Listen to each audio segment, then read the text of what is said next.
Hello and welcome. I'm Leigh Ann Gerrans and you're watching W News, broadcasting live from the Al Arabiya headquarters. These are our top stories. French President Emmanuel Macron says now is not the time to lift sanctions against Russia as he pledges additional military and financial support to Ukraine. President Trump announces new import taxes of 25% on cars and car parts coming into the United States. And US Vice President J.D. Vance and his wife visit Greenland, but controversy over their stay results in a reduced schedule.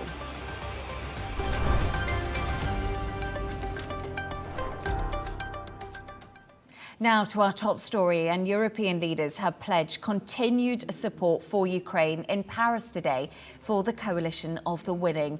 Spearheaded by French President Emmanuel Macron and British Prime Minister Keir Starmer, all countries attending today's summit agreed now was not the time to lift sanctions on Russia as they pledge further military and financial support for Ukraine. Here's what President Macron told reporters. In terms of short-term support for Ukraine, we also decided unanimously that this is not the time to lift whatever sanction, and there will not be a lifting of sanctions before peace is clearly established. And so we plan to continue the economic pressure, especially on the shadow fleet and some industrial capacities. We will remain mobilized on these points. We have to hope for the best, but prepare for the worst. And so my wish is for the Americans to be engaged by our side, and my wish is for the Americans to provide support or even active participation in all of this, because it is good for the European allies, it is good for NATO, it is good for all of us. But we have to prepare for a situation in which they will not be with us. We have to prepare for both cases. We can now go live to Paris to speak to correspondent Ross Cullen. Ross, thank you so much for joining us. So, complete support from Europe today. We know President Macron spoke to President Trump before this very meeting. Have the US supported the EU's decision?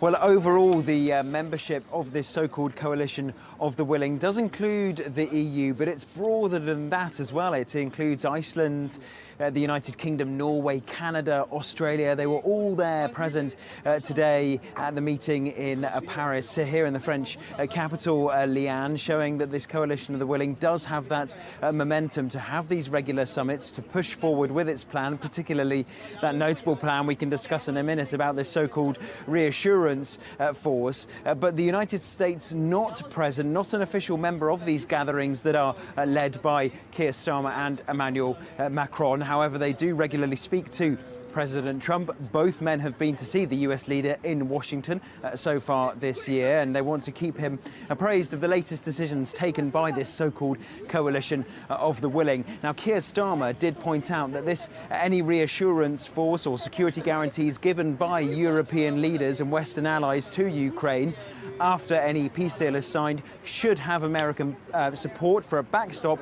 But as we heard there in that soundbite from the French president, he is also trying to prepare Europe for the United States to play a smaller role, have less influence going forward in Europe, and so Europe having to rely less on Washington. Ross, as you mentioned, Macron also spoke about a reassurance force in Ukraine that will fall to France and the UK. How does he envision this force actually working?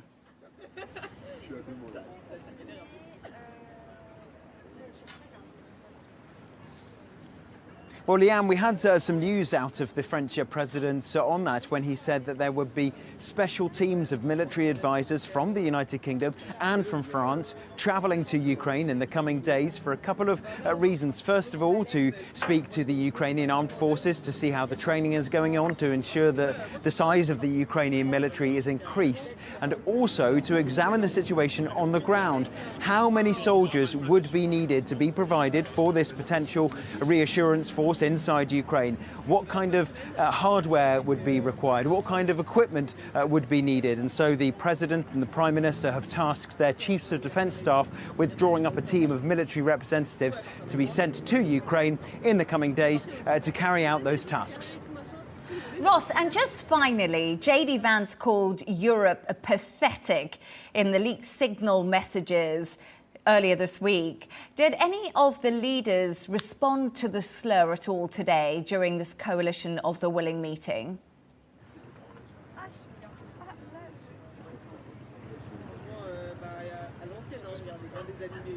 Well, several were pushed on it, speaking after the summit, but very few took the bait. Keir Starmer, the British Prime Minister, swerved one question directly about that, just reaffirming that it is crucial to have the support of the United States, that the United Kingdom and the United States have a special relationship, and that the United States has a very important role to play, because many European nations do see it as critical, the role of the United States in providing those ultimate security guarantees, those ultimate backstops to Europe and to Ukraine going forward, but also the role that Washington have been playing since the start of the year in their lines of direct communication with Moscow, in opening up those peace channels, particularly at ministerial level, those talks that we've been seeing taking place in Saudi Arabia. The United States, a crucial vehicle between speaking to Ukraine in Saudi Arabia, speaking to Russia in Saudi Arabia, and trying to move forward with suggestions and proposals, particularly at the moment, for a Black Sea ceasefire. Leigh Ann? Ross Cullen in Paris, thank you so much for joining me. We can now get into this further with William Lawrence, Professor of Political Science and International Affairs at American University and former senior diplomat. William, thank you so much for joining me. So Zelensky says he believes the US stance against Russia should be stronger. He has also accused the US of changing the terms of the mineral deal, and also said the US could be a stronger ally. Is this a wise move to get the best deal for Ukraine? Possibly. I mean, when you're in a negotiation, sometimes you take harder stances and sometimes you take softer stances. It was interesting just today that Zelensky backed off his criticism of the American response to the Russian rejection of the unconditional ceasefire deal. You know, we've seen back and forths after the dust up at the White House. We've seen back and forths at various times as Zelensky tries to walk that difficult walk between asserting Ukraine's best interests and not antagonizing Donald Trump. And sometimes Trump does respond to harder positions and sort of works from there. And sometimes he needs sort of more obsequious responses to gain his favor. And in that, sometimes he's hard to predict. But I think Zelensky is sure about one thing.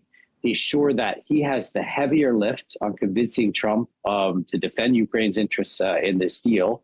And whenever Trump seems to be pushing Russia, like he did 2 weeks ago when he said there might be sanctions on Russia, and he did more recently when he said the U.S. can inflict economic pain on Russia, that means Zelensky's winning when Trump seems to realize that as Trump said, the ball's in Russia's court now more than it's in Ukraine's court. That's when Ukraine has the upper hand. William, it was the third summit of what France and Britain have called the Coalition of the Willing. Do you think Europe is under immense pressure to step up to the plate to support Ukraine as America pushes for more defense spending and seems to be stepping back slightly from this? Yes, and there are many dimensions to this new European positioning. Part of it, and it reflects some of the language that we're hearing, is stepping in for the United States, and other aspects of it are stepping in despite the United States, because ultimately it's Europe's interests that are more at stake here. And that's why the repositioning of France and UK are so important, both in terms of being independent of the US and in terms of helping the US do things. You probably noticed in the other big story in the news right now, the signal leaks about the Houthi bombing.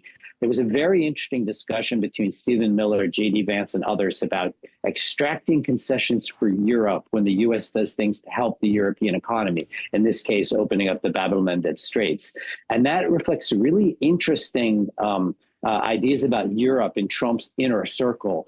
That the U.S. needs to be transactional with Europe and extract concessions when the U.S. does things Europe wants. And we can expect to see more of that rather than less of that. So it's not just about the U.S. stepping back. It's the U.S. calculating trade-offs between how much they're going to invest in Europe and what they're going to get for it. Just on the signal leak story that you mentioned there, very interesting point you made. But I'm just wondering, after we saw what was written in there about Europe, can Europe trust America as a really strong ally still? No. The vast bulk of the foreign policy establishment, the civilian personnel at the State Department and the Pentagon that they're trying to force out, the think tanks, the foreign policy establishment, they haven't changed at all on Europe, but there is this sort of aspect of the conservative right in the U.S., some of it attached to the MAGA movement and all of it backing Trump, that would like to see the U.S. get more from the world while giving less to the world. And it's sort of an untenable calculation, but America first is logical. In some ways it's more emotional than logical and ideological more than logical. But in the end, I think the U.S., as long as it remains a democracy and, elections happen, which there's a risk there, it'll come back around. So I think Europeans are smart to play the long game, not to antagonize Trump the way Zelensky doesn't antagonize Trump, keep their criticism private, try to get the Americans to do the right thing as much as possible in a very negative situation, and then wait out the Trump administration. William, the French President Emmanuel Macron says now is not the time to lift Russian sanctions. Are Starmer and Trump and also Europe just far apart on their view of Russia, especially when it comes to sanctions? I'd say to some degree, yes. I'd say that, as I mentioned before, Trump did say twice there needs to be more economic pressure on Russia and in order to get this deal, the implication being that the sanctions would be unwound if not. And during that moment this morning that I was talking about, or at least this morning our time, when Zelensky said because the Russians didn't accept the deal, there need to be more sanctions right away. This is all part of that conversation. I think ultimately Trump would like to decrease the sanctions because he got a ceasefire. And also trying to get a Nobel Peace Prize, which I don't think he'll get, but that's part of his motivation. And he, will use the threat of sanctions if he has to, like he uses threats of tariffs, and then sometimes he applies them and sometimes he doesn't. Anyone that tries to predict Trump's next move is lying to you, that thinks they're able to predict the move. But there is sort of a dance going on here between Europe, Ukraine, and the United States. Sanctions is a big part of the puzzle. And as long as the Russians take maximalist positions, I don't see the sanctions going away anytime soon.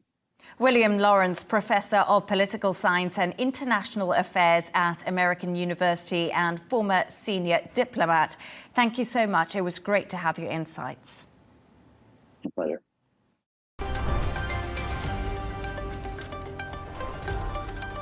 Let's take a look at some of the other stories making the headlines today. At least 6 people have died and dozens other have been rescued after a tourist submarine sank in the Red Sea off the coast of Egypt. The Sinbad submarine was carrying 45 passengers, including children. Local media reports say the group were on a trip to the coral reefs in Hurghada. At least 5 people have been wounded after a stabbing in Amsterdam. The incident took place in the central Dam Square. Police have arrested a suspect and are asking the public for any footage that may have been taken as they try to establish a motive. The U.S. Homeland Security Secretary has toured an El Salvador prison, thanking the country's president for bringing out terrorists here and incarcerating them. Kristi Noem released a social media video as she was given a tour of the facility housing 238 Venezuelans recently deported from the US. Secretary Noem warned if you come to our country illegally, this is one of the consequences you could face. US builders are turning to 3D printing to help tackle the housing crisis in the United States.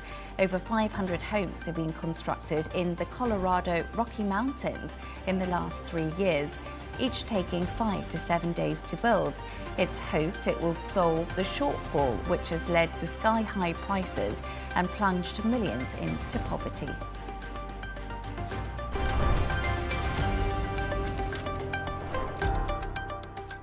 Now, President Trump has announced a new import tax of 25% on all cars and car parts coming into the US.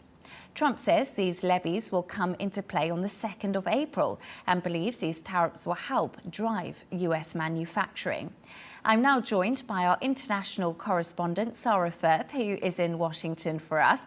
Thank you so much for joining us. Sarah, how have the global markets reacted to this news? Well, Leigh Ann, we know that one thing markets don't like is instability, and this announcement by President Trump that he'll be imposing this 25% tariff on any car that's not made in the United States has caused a huge amount of global uncertainty. And so what you've seen in the initial stages after this has been announced is that the markets have taken a tumble. Just briefly, you've got shares in General Motors down 5% today, Ford down 2%. Tesla, the electric vehicles, their stock prices up. But look, as we said, they don't like instability, and we've already had reaction coming in from around the world. So we know that this tariff that is going to be imposed, as you said, on April 2nd, which President Trump has said will lead to tremendous growth, is causing a bit of consternation around the world, and it's being reflected in the markets. Yes, of course. But what do these tariffs mean for the US economy? We know the auto market is a big part of the economy there. Yes, I mean, just to give you an idea of the size, about 8 million cars were imported to the US last year alone. It accounts for about $240 billion in trade. Now, the White House has said that they're hoping to raise around $100 billion in tax revenue annually as a result of these tariffs. But there is concern from experts who are saying this tax that will come into play on April 2nd could potentially be passed on to the consumer. You have some of the top foreign countries that supply cars to the US, Mexico, South Korea, Japan, Canada, Germany. You know, they're all looking at this announcement. They're reacting and coming out with statements already. So there is President Trump saying this is putting America first, and you've got the experts warning potentially, even if there's long-term gain, in the short term, there might be pain for the consumer here in America. Yes, you just touched on it there, but how are countries globally reacting to this? Because I think it could also impact their economies in many senses. Yeah, absolutely, Leigh Ann. I mean, this is all part of what people are concerned about is a potentially widening possible global trade war, right? And so this announcement of the 25% tariff on cars that are coming into the United States is causing a huge amount of reaction around the world. You've got the Prime Minister of Japan saying that all options are on the table when it comes to possible countermeasures. You've had the leader in Canada coming out fighting today, saying that Canada will bounce back. You've had the EU being a little bit more measured in their response, but you have had the EU president. She said that she regrets this tax. We've just heard from the German Chancellor, Scholz, saying that he feels the car tariff is wrong. Now, you've had President Trump warning today against the EU, Europe potentially joining forces with a country like Canada to possibly bring out some countermeasures. He said if they try to do anything like that, he will raise the tariffs even higher. So look, there's a huge amount of upheaval here in the United States and around the world in announcement to this tariff coming up. But President Trump, he said, look, friend, foe, they've been taking too much from America. They've been taking our wealth, taking our jobs. He thinks that this tariff is the way to get that money back and is willing, clearly, to pay the cost of a potential trade war. He also said tariff was the most beautiful word in the dictionary. Sarah Firth in Washington, thank you so much for joining me.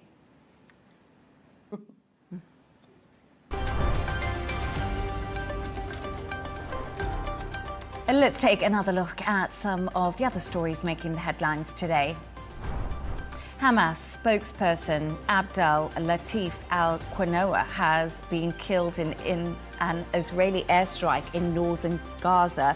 The strike wounded several people, even as separate attacks killed at least 6 in Gaza City and 1 in southern Gaza's Khan Yunis.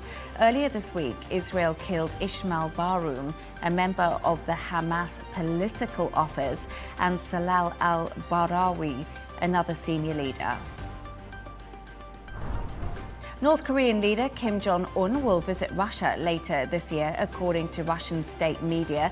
In addition, Russian Foreign Minister Sergei Lavrov is also expected to travel to Pyongyang. North Korea has sent an additional 3,000 troops to Russia this year alone, as an international dispatch of 11,000 in Moscow's battle against Ukraine. South Korea continues to battle wildfires. A week after they first began, at least 28 people have been killed and thousands have been displaced. The fires are now the largest on record in South Korea and cover an area of 88,500 acres. And a new word has been added to the Oxford English Dictionary.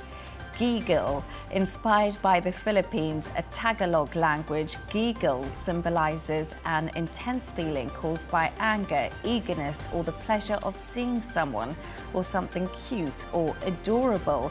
Alamak also found its way to the dictionary, a colloquial exclamation used to show surprise or outrage in Singapore and Malaysia.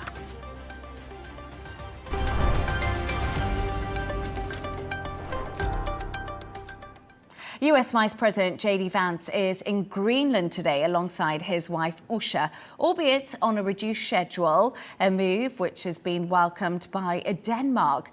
Vance and the Second Lady were due to spend several days in the country, but will now visit a US space base. The Danish foreign minister has addressed the trip, saying Denmark had nothing against the US visiting their own base. President Trump has spoken several times of America's need to take over Greenland to ensure national security, a threat which has created agitation among Greenlanders. I'm now joined by Ulrik Pram-Gad, Senior Researcher in Arctic Security, Danish Institute for International Studies. Ulrik, thank you so much for joining me. Yesterday, Donald Trump reiterated his desire to take over Greenland, saying we need Greenland and the world needs us to have Greenland, including Denmark. What is J.D. Vance's intention on this visit to the Greenland?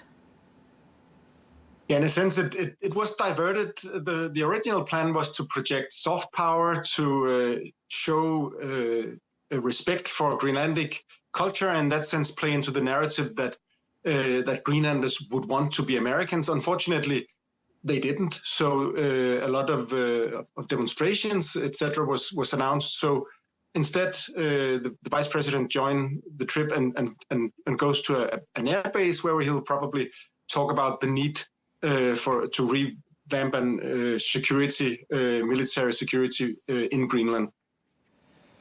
The Danish Prime Minister Mette Frederiksen has praised the people of Greenland amid pressure from Trump. What has the response from Greenlanders actually been to this visit happening? The weird thing about the Trump strategy is that if you go back a year, the government of Greenland published a foreign policy strategy, which was basically an invitation to the US to trade, investment, etc. But during the last 3 months of first an election campaign in Greenland, but also this more aggressive Trump campaign to get Greenland. Greenlanders have increasingly turned away from this hope that the U.S. could bring investments and economic sustainability in a nice way, and more turned their back to what they see as an aggressive attempt to dominate them and take over their country, which of course they don't want. How realistic is it that Trump could annex Greenland or make a deal with the country for their rare minerals, and what exactly he's looking for? The problem is that it's very difficult to make a deal when you don't explain exactly what kind of deal you want to make. A lot of the security needs of the U.S. Have already been taken care of, in the sense that there is an agreement that the U.S. can basically defend itself on Greenland territory. The resources are in the ground, but U.S. companies have been invited to apply for licenses for decades. None has come. So the trouble is for Greenland and Denmark that it's difficult to know what Trump wants, except that if he actually wants to annex Greenland, that will be against the will and self-determination of the Greenlandic people, and it'll basically be a breach of international law. But why is Greenland and the Arctic so important to the world and also to Donald Trump? What is it that's changing it to make it a focus now? You know, the Arctic looks very different depending on from where you look at it. For a lot of people, Greenlanders, but also indigenous peoples in other parts of the Arctic, it's a home. That's where they live. They have traditional culture. They also have a modern welfare state that they'd like to protect. If you look at the Arctic from Washington, it's first of all, it's a place to intercept Russian or Chinese nuclear missiles coming in over the North Pole. And then, of course, there is this dream that a lot of the resources in ground in Greenland, which is there, which are well documented, that they can be a source of wealth. But the problem is that it's difficult to dig them up. Greenlanders might like Nordic-style labor conditions and environmental conditions. Plus, a lot of the resources in Greenland would have to compete with minerals processed in China, which are cheaper and which have made given the Chinese a monopoly on certain technologies that are important for processing those minerals. Ulrik Pram-Gad, Senior Researcher in Arctic Security, Danish Institute for International Studies. Thank you very much for your insights this evening. Pleasure to be with you. Thank you.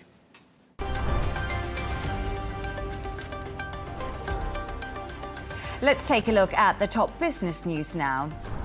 If your favourite coffee beans have vanished from the shelves, don't worry, they will return soon. But the bad news is they will be around 25% more expensive. Roasters such as Lavazza, Illy and Nestle are reeling as raw bean prices double. Raw Arabica prices have spiked due to 4 successive seasons of deficit and adverse weather, which makes growing hard, and obviously they cannot keep up with consumer demand. H&M has reported a sluggish start to spring, with sales up just 1% in March, missing expectations. The Swedish fashion retailer has increased spending on marketing in a bid to boost its brand, but returns on that investment have been very slow to appear. The company's shares are down 11% since the start of this year. Turning to all the sports news now, and Emma Raducanu's encouraging Miami Open run has come to an end after a narrow quarter-final defeat by world number 4 Jessica Pegula. Despite needing medical treatment, the 22-year-old Briton levelled the match before American Pegula regained control to win. And a ceremony has been held at the World Figure Skating Championships to pay tribute to the skaters and coaches who died in a plane crash. In January, an American Airlines plane and Army Black Hawk helicopter collided in Washington, D.C. killing 67 people.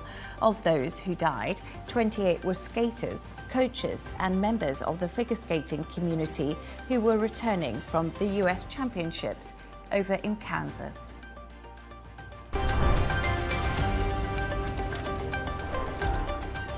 A reminder of our top stories. French President Emmanuel Macron says now is not the time to lift sanctions against Russia as he pledges additional military and financial support to Ukraine. President Trump announces new import taxes of 25% on cars and car parts coming into the United States. And US Vice President J.D. Vance and his wife visit Greenland, but controversy over their stay results in a reduced schedule. And that's all from us on W News. Thank you so much for joining us. Counterpoints with Melinda Nusafora is coming up next. And of course, don't miss Tom Burges Watson with GNT. Good night and thank you for joining me.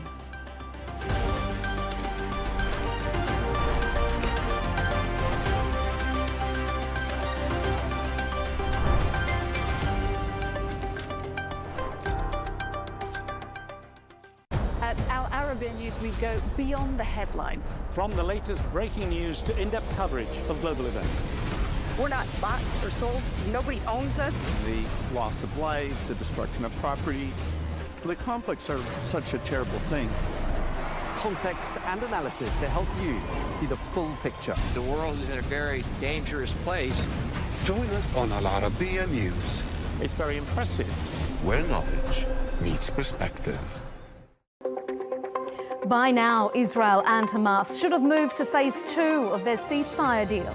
Instead, Palestinians are burying their dead. But did Israel ever want peace in Gaza? And far from the front lines on American university campuses, is there another battle brewing over the right to free speech and the right to protest? It's all up for debate on Counterpoints with me, Melinda Nusafora.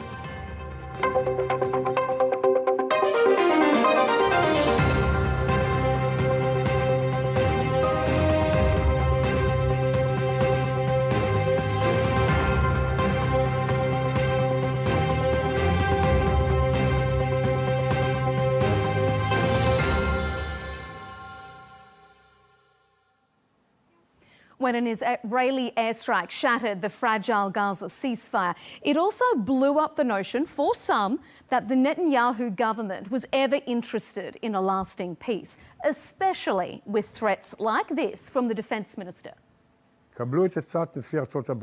Take the advice of the US president. Return the hostages and get rid of Hamas, and we will open new opportunities, including leaving to other places in the world for whoever wants it. The alternative is complete destruction and devastation. That makes it sound as if there hasn't been utter destruction and devastation up until this point. So if the situation is set to get even worse, when does the international community step in to hold either or both sides accountable? Or has this conflict signalled the end of the rules-based order? It's perhaps no surprise then that the return to fighting in Gaza has seen the return to protesting in the US. President Donald Trump has promised to crack down on pro-Palestinian protests, blurring the lines between free speech and hate speech. To the weaponization of Judaism to be used as some sort of excuse to crack down on civil liberties and in particular on our Palestinian and Arab brothers and sisters. This is intolerable to me. So important to say that America's a, constitutional liberal democracy where we're allowed to speak and not be retaliated against for what we believe in. I don't want anti-Semitism to be weaponized to promote these draconian rules. Fire for speaking. Today on Counterpoints, our panel will debate if Israel ever wanted a lasting peace, whether this conflict has signalled the end of the rules-based order, and if there is any justification for US campus clampdowns. Stay with us on Counterpoints.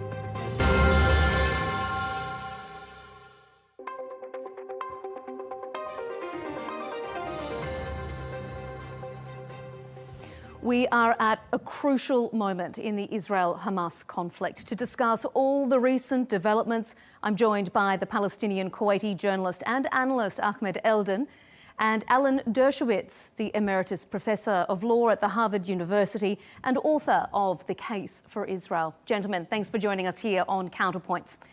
It took such a long time to reach this ceasefire, and now it feels like we are further away from it than ever before. Both sides have accused each other of stalling tactics and not negotiating in good faith. So let me ask you, who do you think is responsible for the breakdown of the current ceasefire? Professor Dershowitz, let's start with you. Well, we have to go back a little to 2005 when the Prime Minister of Israel ended the occupation of Gaza and tried to set up a two-state solution, beginning with Gaza, giving the Gazans complete independence. They could have become Singapore on the Mediterranean. They could have had a completely independent state. Instead, there was a coup. Hamas took over, sent thousands of rockets into Israel, and then on October 7th, started a genocidal war in which they killed 1,200 innocent people, many of them peace advocates, and captured and kidnapped 250 of them. If there is to be an end to this conflict, it has to come from first, a return of the hostages. They are being unlawfully held under international law. They're being brutally treated. And if they are returned, there will be a ceasefire.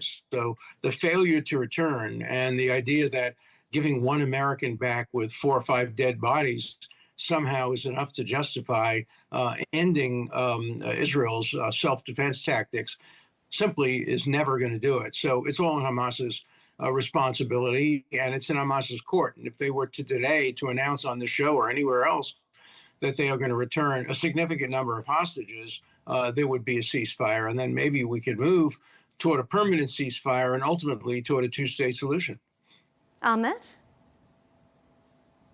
Well, I think the facts are what we should look at first. I mean, over 900 violations of the ceasefire means that there was actually never a ceasefire. It was just a tactical timeout to reload for Israel. I mean, the only difference between the last few weeks and today is the intensity being accelerated with which Israel is systematically murdering a population that is 50% or more children. Look, facts are important, and I hope, despite knowing me and Alan are going to disagree, we can stick to the facts. And some of the facts are that, you know, Alan, you spend decades branding yourself as a civil libertarian, a champion of free speech. But when it comes to Palestine, you don't defend liberty or freedom. You defend occupation, apartheid, and genocide. And, you know, you do it with the same tired playbook that the Israeli government does. You misrepresent international law.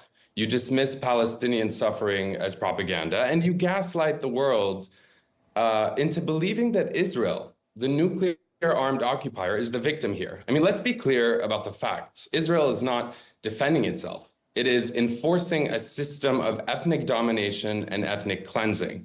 And it's not my opinion. You know, this is a fact under international law. Consider this. You know, it's Friday today. In just a few days since Tuesday, Israel has killed at least 600 Palestinians and injured more than 900. It's massacred more than 200 children, according to UNICEF. 40% of the 600 plus Palestinians that Israel's killed in just the last 72 hours are reported to be under 14. In hospitals, there's no anesthesia. 7 children have had their legs amputated while fully awake. I mean, let me ask you this, though, Ahmed, before I turn this back over to Professor Dershowitz. I want to ask, you say that this was just a stalling tactic, so Israel could regather itself and rearm, but there has been an argument that Hamas has used this for the exact same purposes and that they have been rearming, and there are reports that they've recruited about 1,000 new fighters during this ceasefire. So couldn't you argue also that they haven't been adhering to really upholding the ceasefire themselves? If you think that that's an argument that they're not upholding the ceasefire, then maybe we're not clear on what the ceasefire is. Of course, they're recruiting new people. I would imagine any people who are being, bombarded with massive airstrikes, starvation, complete siege would recruit people to resist and try to survive. And quite frankly, you know, I understand why you're positing the question as such. But let's be clear about one thing. Western media has parroted the myth of a fragile truce, while Israel has been bombarding hospitals, refugee camps, and even designated safe zones.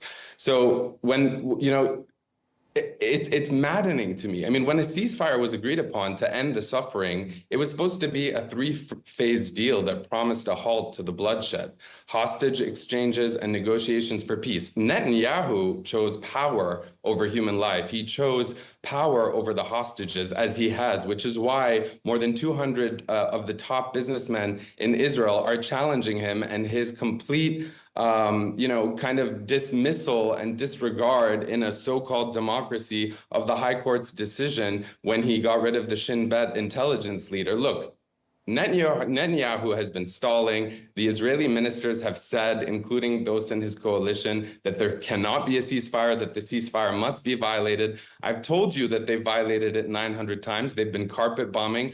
I mean, this was never... All right, well, let's turn it over to the professor now. All right, Professor, what do you think? 900 violations, was this just a tactical timeout for Israel to regroup, and were they always going to relaunch this attack?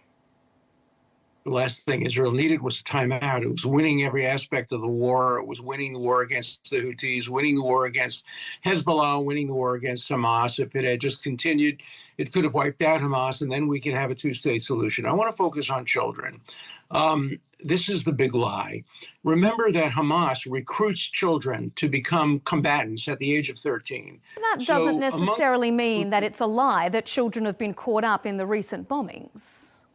No, there's a question. Children are combatants, children with rifles, children with rockets. I'm sorry, Alan, are you trying to justify the murder of hundreds of children by suggesting that Hamas actually recruits them into being fighters? So the toddlers who are 2 years old are fighters? I'm not talking toddlers. Let me finish your interruption. Let's talk about the toddlers in the thousands that have been killed by Israel, because you're doing the very same thing that I announced at the top of the program that you would do, which is... All right. Let's let Professor Dershowitz finish his comment, and then we'll come back to you, Ahmed. Sure. I'm not talking about the 2-year-olds or the 5-year-olds or the 10-year-olds or even the 12-year-olds. I'm talking about the 19-year-olds who were counted as children, the 18-year-olds who were counted as children, the mass murderers who were counted as children. Remember, among the people who crossed the border and raped and beheaded and burnt alive Israelis were 15-sorry, and 16-year-olds. I'm sorry, Melinda, but if you're going to allow him to propagate and peddle disinformation that's been debunked, then that's on you. Sorry. I'm not going to continue this if you continue to interrupt. So when you kill a 15-year-old... If you're going to say things that are factually incorrect, isn't it my job as your opponent to challenge you on your lies and propaganda? You'll have to dispute it. When you kill a 15-year-old who is in the process of raping a woman or in the process of killing somebody, that's a good thing. The fact that he was 15 is the fault of Hamas, not the fault of Israel. And what about the 2- and 3-year-olds? They're being used as human shields. Hamas fighters are fighting in areas where they know there are 2-year-olds. Look at Sinwar. He is now surrounding himself with children and babies and hostages because he's a coward. He's afraid to come out and fight. And so all the deaths that are being caused, and they're being misreported, obviously, the ratio of civilian to combatant deaths is lower than in any war in modern history. The ratio is approximately 1-to-1 if you don't count combatants, women who are combatants. They can be women and combatants at the same time, 17-year-olds who are combatants. The ratio is approximately 1-to-1. The average ratio fighting wars like this is 7-to-1. That is 7 civilians killed for every combatant. That was true when Afghanistan, that was true in Iraq, that was true with NATO, that was true with Britain, that was true with the United States. Israel has the absolute best ratio of killing the fewest number of civilians. But again, none of this would have happened had we not had October 7th. Are you willing now to tell me and say that October 7th began the war, October 7th was a terrorist attack, October 7th was a violation of international law, and if not for October 7th, there would be peace between Israel and Hamas? Are you prepared to say that? All right, Ahmed, respond to that before we move on. Let's, first of all, stop pretending that Alan is doing anything other than making up lies and can't back them up with facts. Second of all, you're talking to me, let me finish. You're talking to me about October 7th. It's March 21st. You're talking to me about October 7th because you don't want to talk about every single day since October 7th and before October 7th. So as I said, let's stop pretending that this is a war. It's an enforcement of an occupation, a military onslaught against a people with no army, no air force, and no means of escape. So to Melinda's earlier question, I would just like to point out, you're saying Hamas is this assertion that Hamas is somehow rearming. There's no food, water, or medicine being allowed into the Gaza Strip. Israel controls all the borders. If we're going to have a discussion, Alan, as a professor, I would hope, although I know better, than to expect you to argue the facts. Israel, like yourself, continues to claim that this is all being done in self-defense, that tens of thousands of children are being murdered in self-defense, as if a nuclear-armed state backed by the most powerful military in the world needs to defend itself against starving, displaced civilians and children that you're claiming are human shields. Alan, I know you're going to say Israel is targeting Hamas, but tell me, did Hamas hide inside the 450 Palestinian that Israel slaughtered in just a few hours, a few days ago? You want to talk about October 7th, but you don't want to talk about that because you cannot justify the 179 children and 89 women erased on the 17th night of the holy month of Ramadan. Don't be sexist. Women are terrorists. They have guns, they have rockets. 19-year-olds are terrorists. So stop using children, stop using women, and start using the actual term. This argument is so tired. Okay, Israel. Okay, what I'm going to do is I'm going to turn this discussion now onto who mediated this ceasefire or how we got here with the backing of the United States and whether or not they are an impartial mediator. Before we get into that discussion, I want you both to take a listen to Caroline Leavitt, the White House press secretary who spoke to reporters recently outside the White House. Have a listen to her comments here before we come back to the discussion.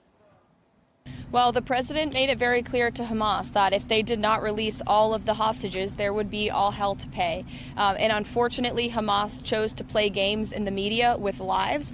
This situation, let's not forget, is completely the fault of Hamas when they launched that brutal attack on Israel on October 7th. And the president has made it very clear that he wants all of those hostages to come home, and he fully supports Israel and the IDF and the actions that they've taken in recent days. Professor Dershowitz, is it counterintuitive for America to be pushing for a deal, to say it wants peace, while it is arming one side and purporting for the total destruction of the other? Not at all. Israel is a democracy that is fighting self-defense. America is on its side. America is not neutral. America completely supports Israel and completely opposes Hamas. Hamas is a terrorist group. It's illegal in the United States. Providing material support for Hamas is a crime. You know, that's like saying a country should be neutral in the Second World War toward Hitler. No, Hamas is the Nazis. Hamas is Hitler.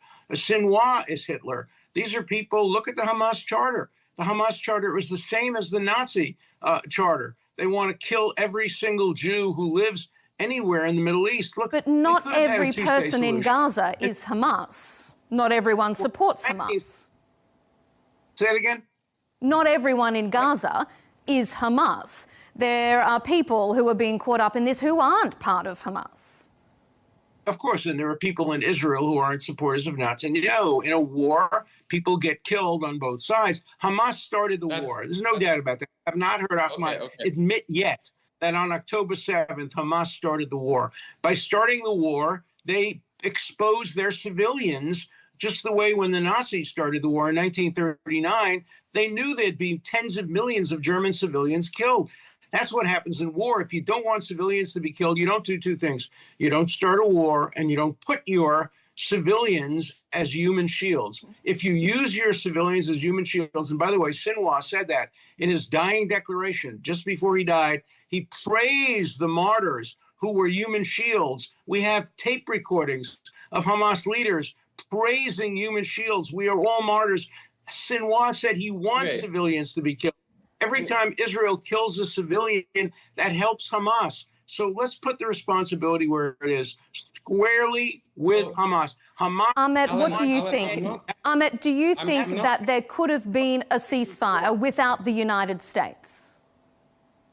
I think the United States is as complicit and guilty of... Are you going to just speak over me? Are you going to just not let me speak? Is that what's happening? Thank you.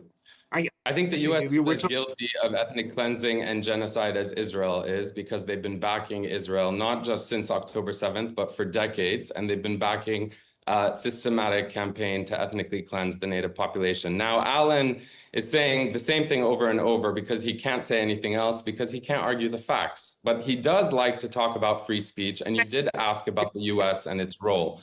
Alan, can I just speak? Are you afraid of my truth? I do, though, Ahmed, want you to answer the question I posed to you. I will answer the question. I will answer. Which was the question about the U.S. and whether is that tell really me whether question? do you think the U.S. could this ceasefire have been reached without the U.S., even though perhaps they're not a neutral negotiator? They're certainly not a neutral negotiator. I think all three of us and like my 5-year-old niece could agree on that. But Alan, you know, I don't think that they could have, to answer your question, because the U.S. is integral to this entire genocide. And Alan, like I was saying, you know, let's talk about what's happening in America and why perhaps the U.S. is unable to be a fair broker for peace. I mean, how do you explain a nation so eager to gut its own freedoms, as we've seen them do in the recent, weeks, on behalf of a foreign state whose leaders have not only an international arrest warrant out for their war crimes, including starvation by the ICC, but how do we explain Columbia University, my alma mater, where I also was an adjunct professor for several years, turning students over to ICE to deport them without charge, without charging them with a crime? I mean, Mahmoud Khalil, a Palestinian, can I finish?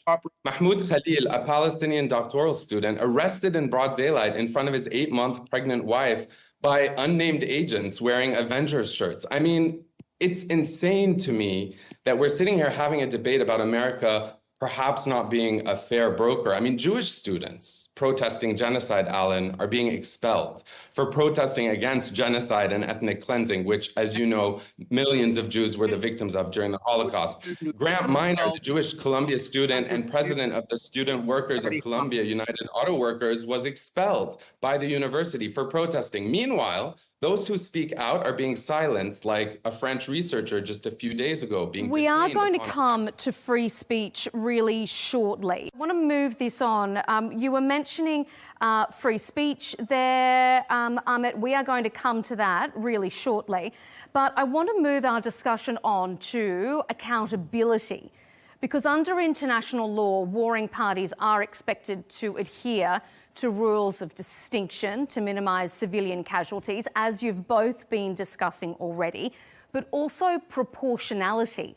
However, the ceasefire-ending strike from Israel a few days ago killed more than 500 Palestinians. Yes, Hamas says that they were targeting terrorists, but as we have been discussing, almost half of those were children. Now, the ICC has issued arrest warrants for both Israeli and Hamas leaders, but often those warrants are never acted on. So, Ahmed, I want to ask you, if we look at this more broadly, has this conflict forever upended this notion that the West is adhering to the international rules-based order? Yes, I do think that it has. And it's evident in how Alan and other apologists are perfecting the art of reframing facts and doing it in order to disregard the rule of law, which we're all supposed to abide by. I mean, when a hospital is bombed, it's called a strike on Hamas infrastructure. When tens of thousands of Palestinians are buried in rubble, it's dismissed as collateral damage. Israel tells civilians to evacuate safe zones only to bomb them next. I mean, this is a systematic campaign that is manufacturing consent for genocide. And, we're also seeing the genocide, the ethnic cleansing, Israel's collective punishment of the Palestinians in Gaza, in the West Bank, making it seem as if this is a conflict, right? This is two equal sides fighting that are rearming, that are, rather than an occupying force never always systematically equal. They don't erasing the have to be equal for it to be a conflict. International wars are never always equal. Unfortunately. But why is this, I hear you, but why is this not ever the situation when we talk about Russia in the media? I mean, Israel's genocide against Palestinians... I would argue that there is a discussion about that in some parts of the media. I would argue that it's not the same discussion and not to the same extent. I mean, collective punishment, when Russia does it, it's a war crime. The media says it, undeniably. All European governments say it. When Israel does it with more intensity, in more violation, for decades, not only is it funded and defended, I mean, the International Court of Justice explicitly warned against what Israel is doing, and Israel's doing it anyway. No consequences, no sanctions, no arms embargo. That doesn't happen when Russia annexes or attacks, innocent civilians in Ukraine, right? Okay, I think Professor Dershowitz wants to intervene. What do you think? This plays right into your field of expertise. International law here. How can Israel stand in front of the world and say that they are not breaching any international rules of engagement? They are not. They're completely in compliance. They are a compliant country. In the history of warfare, they always use the concept of proportionality, but they are being attacked. Remember, they are being attacked asymmetrically by a group that admits it doesn't accept the rules of law. Recently, Hamas has targeted Tel Aviv and Jerusalem. They haven't even tried to excuse it. They are trying to kill as many civilians as possible. The goal of Hamas has always been to kill civilians. They make no effort at distinction or at proportionality. As many civilians as they can kill, they kill. They also want Palestinian civilians to die. That's part of their philosophy.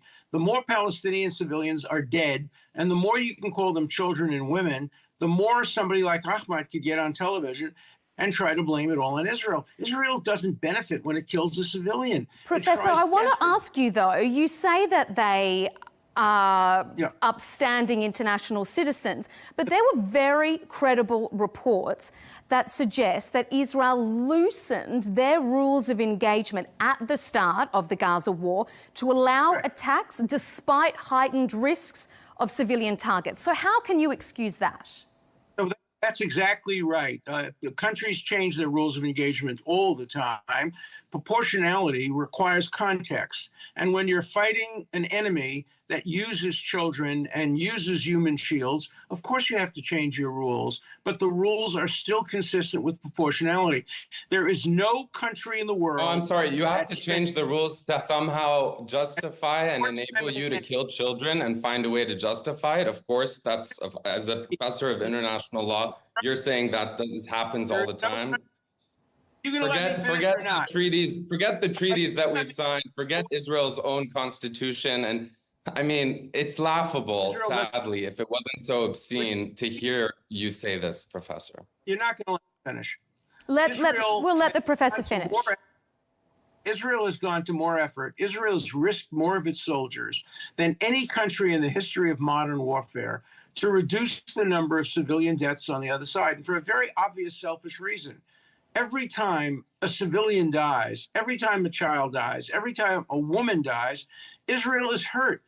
And every time that happens, Hamas is helped. That's why Hamas wants civilians to die. They want Jewish civilians to die. They want Muslim civilians to die. They want Christian civilians to die. That's part of their policy. That's part of their game plan. Israel has exactly the opposite goal. It wants to reduce the number of civilians. It gains nothing from killing civilians. And if Hamas can I ask a quick question, if you don't mind? Can I ask a quick question? Let me finish. If Hamas would stop using human shields, they would return the hostages. You're just repeating yourself. How can we let you finish? All right. Let me turn it over to you, though, Ahmed, because I want to ask, do you accept, though, that if we're talking about proportionality here, Hamas has to bear some responsibility for the current devastation and the current situation in Gaza? Sure, but that's not what Alan is saying. But that's what I'm asking you. So tell me what you think about that. I said, sure, I do think they have some responsibility, but I'm saying that, and I just want to clarify for your viewers, that Alan said Israel has no responsibility, right?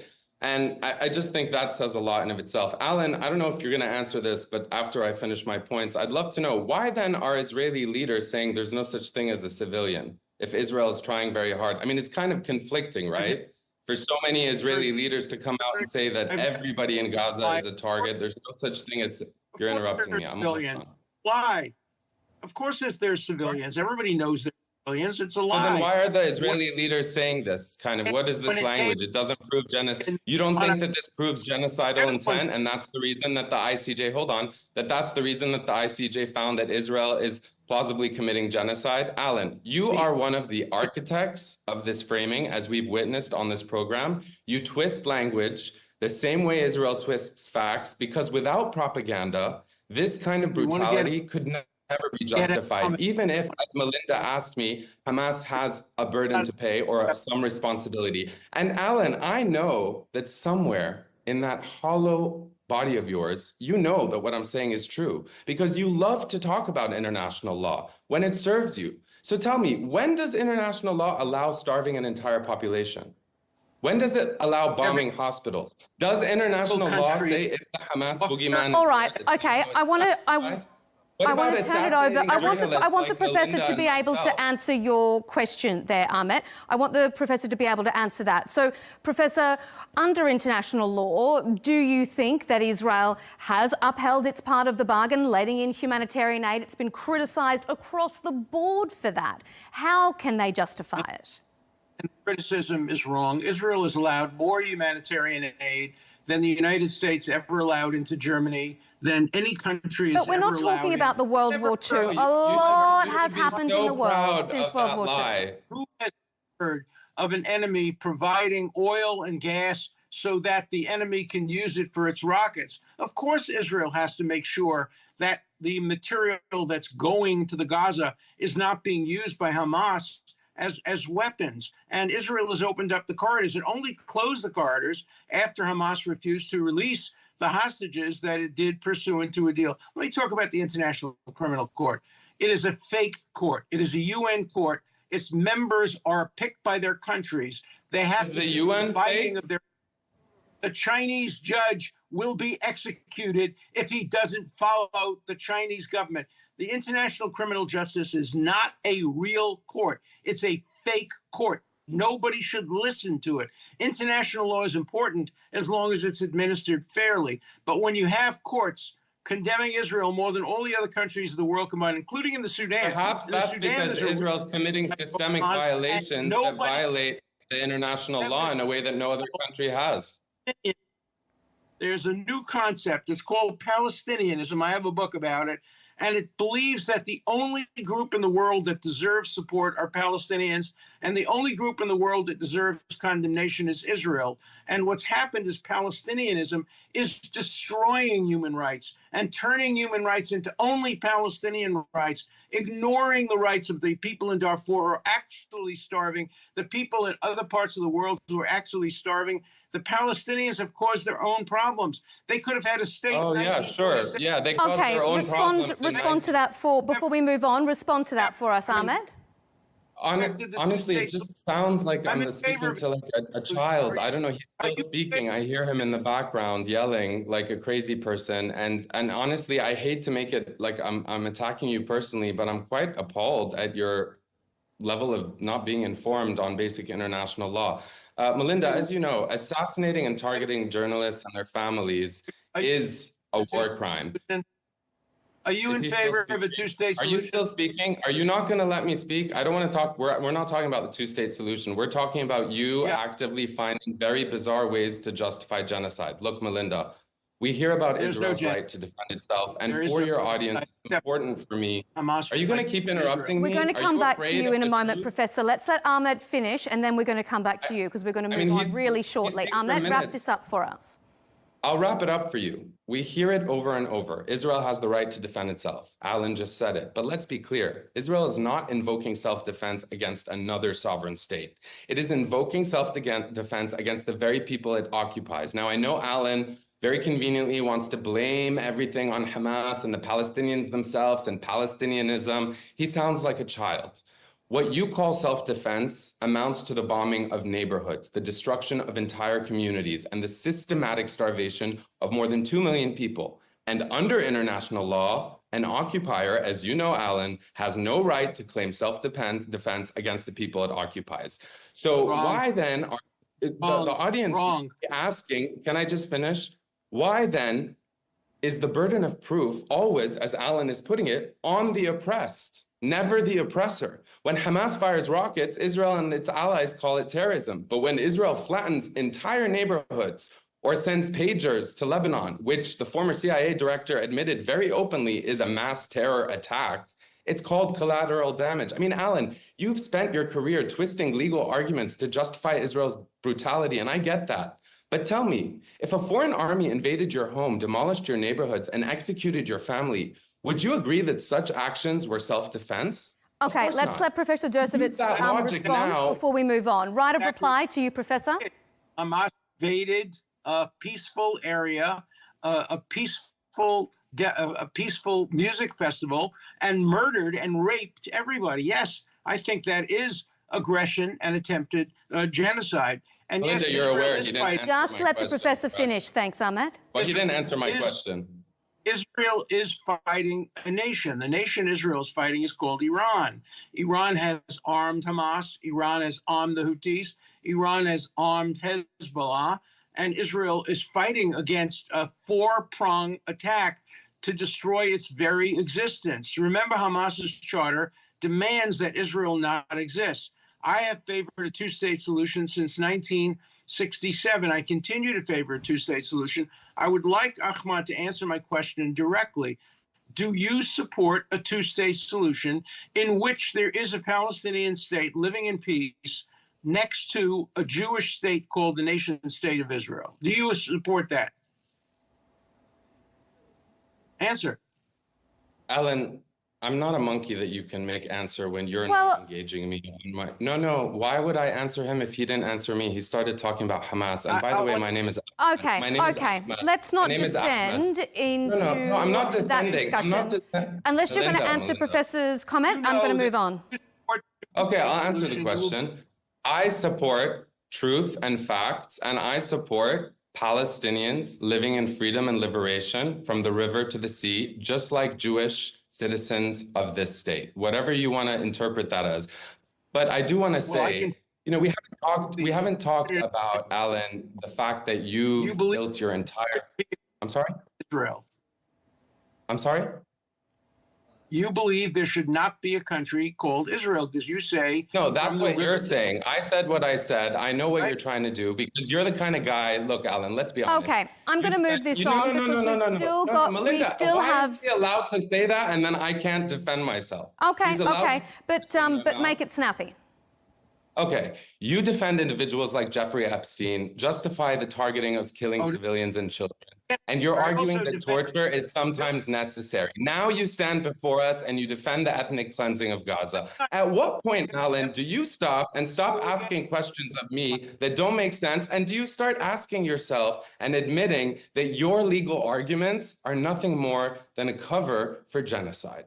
Okay, all right, I'm going to move it on. Gentlemen, you were discussing a little bit earlier, Ahmed, about student protests about Columbia University. So the debate around free speech has heated up again in the US following the arrest of Mahmoud Khalil, a demonstration leader at New York's Columbia University. He was arrested and campus protesters have been accused of anti-Semitism, but they argue that they're rallying against the Israeli government's actions and not against all Jewish people.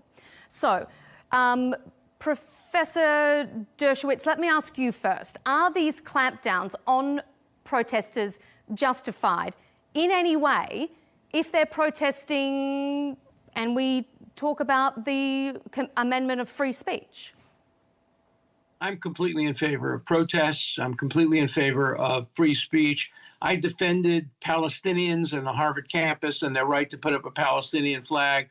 I defend Khalil's right to write a letter from prison in which he expresses his free speech. That letter has gotten more attention than all of his previous statements together.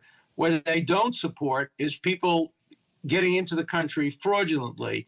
And there's every reason to believe that Khalil, when he made his visa application, denied that he supports terrorism or terrorist groups. If he, in fact, was supporting Hamas and was supporting October 7th, then he committed fraud in getting his visa and his green card. That doesn't mean he doesn't have free speech rights. He can speak from outside the country. He can do Zooms. Nobody is suppressing anybody's right of free speech. I want as much free speech as possible, but people should not be allowed to come into the country. Being admitted to the United States is not a right. It's a privilege if they are using it to prevent other people's free speech. Remember, Khalil's group prevented Jewish students from going to class. They disrupted a professor who was trying to teach about the Middle East. They occupied buildings. They attacked janitors. Those are not protected free speech. So I'm completely in favor of protecting the free speech both of Jewish students and of protesters who don't believe that Jewish students should have free speech. But I don't believe in the right to occupy buildings. I don't believe in the right to take over classrooms. I don't believe in the right to intimidate or harass Jewish students. And that's what Khalil is accused of doing. And so there'll be a trial. There'll be a hearing. We'll find out whether he got his... That's actually correct. That's not what he was accused of. All right, Ahmet, what's your take? Is this free speech or is this a crackdown? Say it again. I think it's again, it says a lot. It says a lot that, you know, Alan can't even admit that America is undergoing a very deliberate and overt attack on free speech and the Constitution. A French researcher was detained upon arrival in the US. His phone and laptop were confiscated, his private messages scrutinized by federal agents, and his only crime was criticizing Trump's cuts to scientific research. You know, I know that's not about Mahmoud Khalil and the demonization that you were trying to draw up there, but DHS agents have actually labeled his words as hatred of Trump.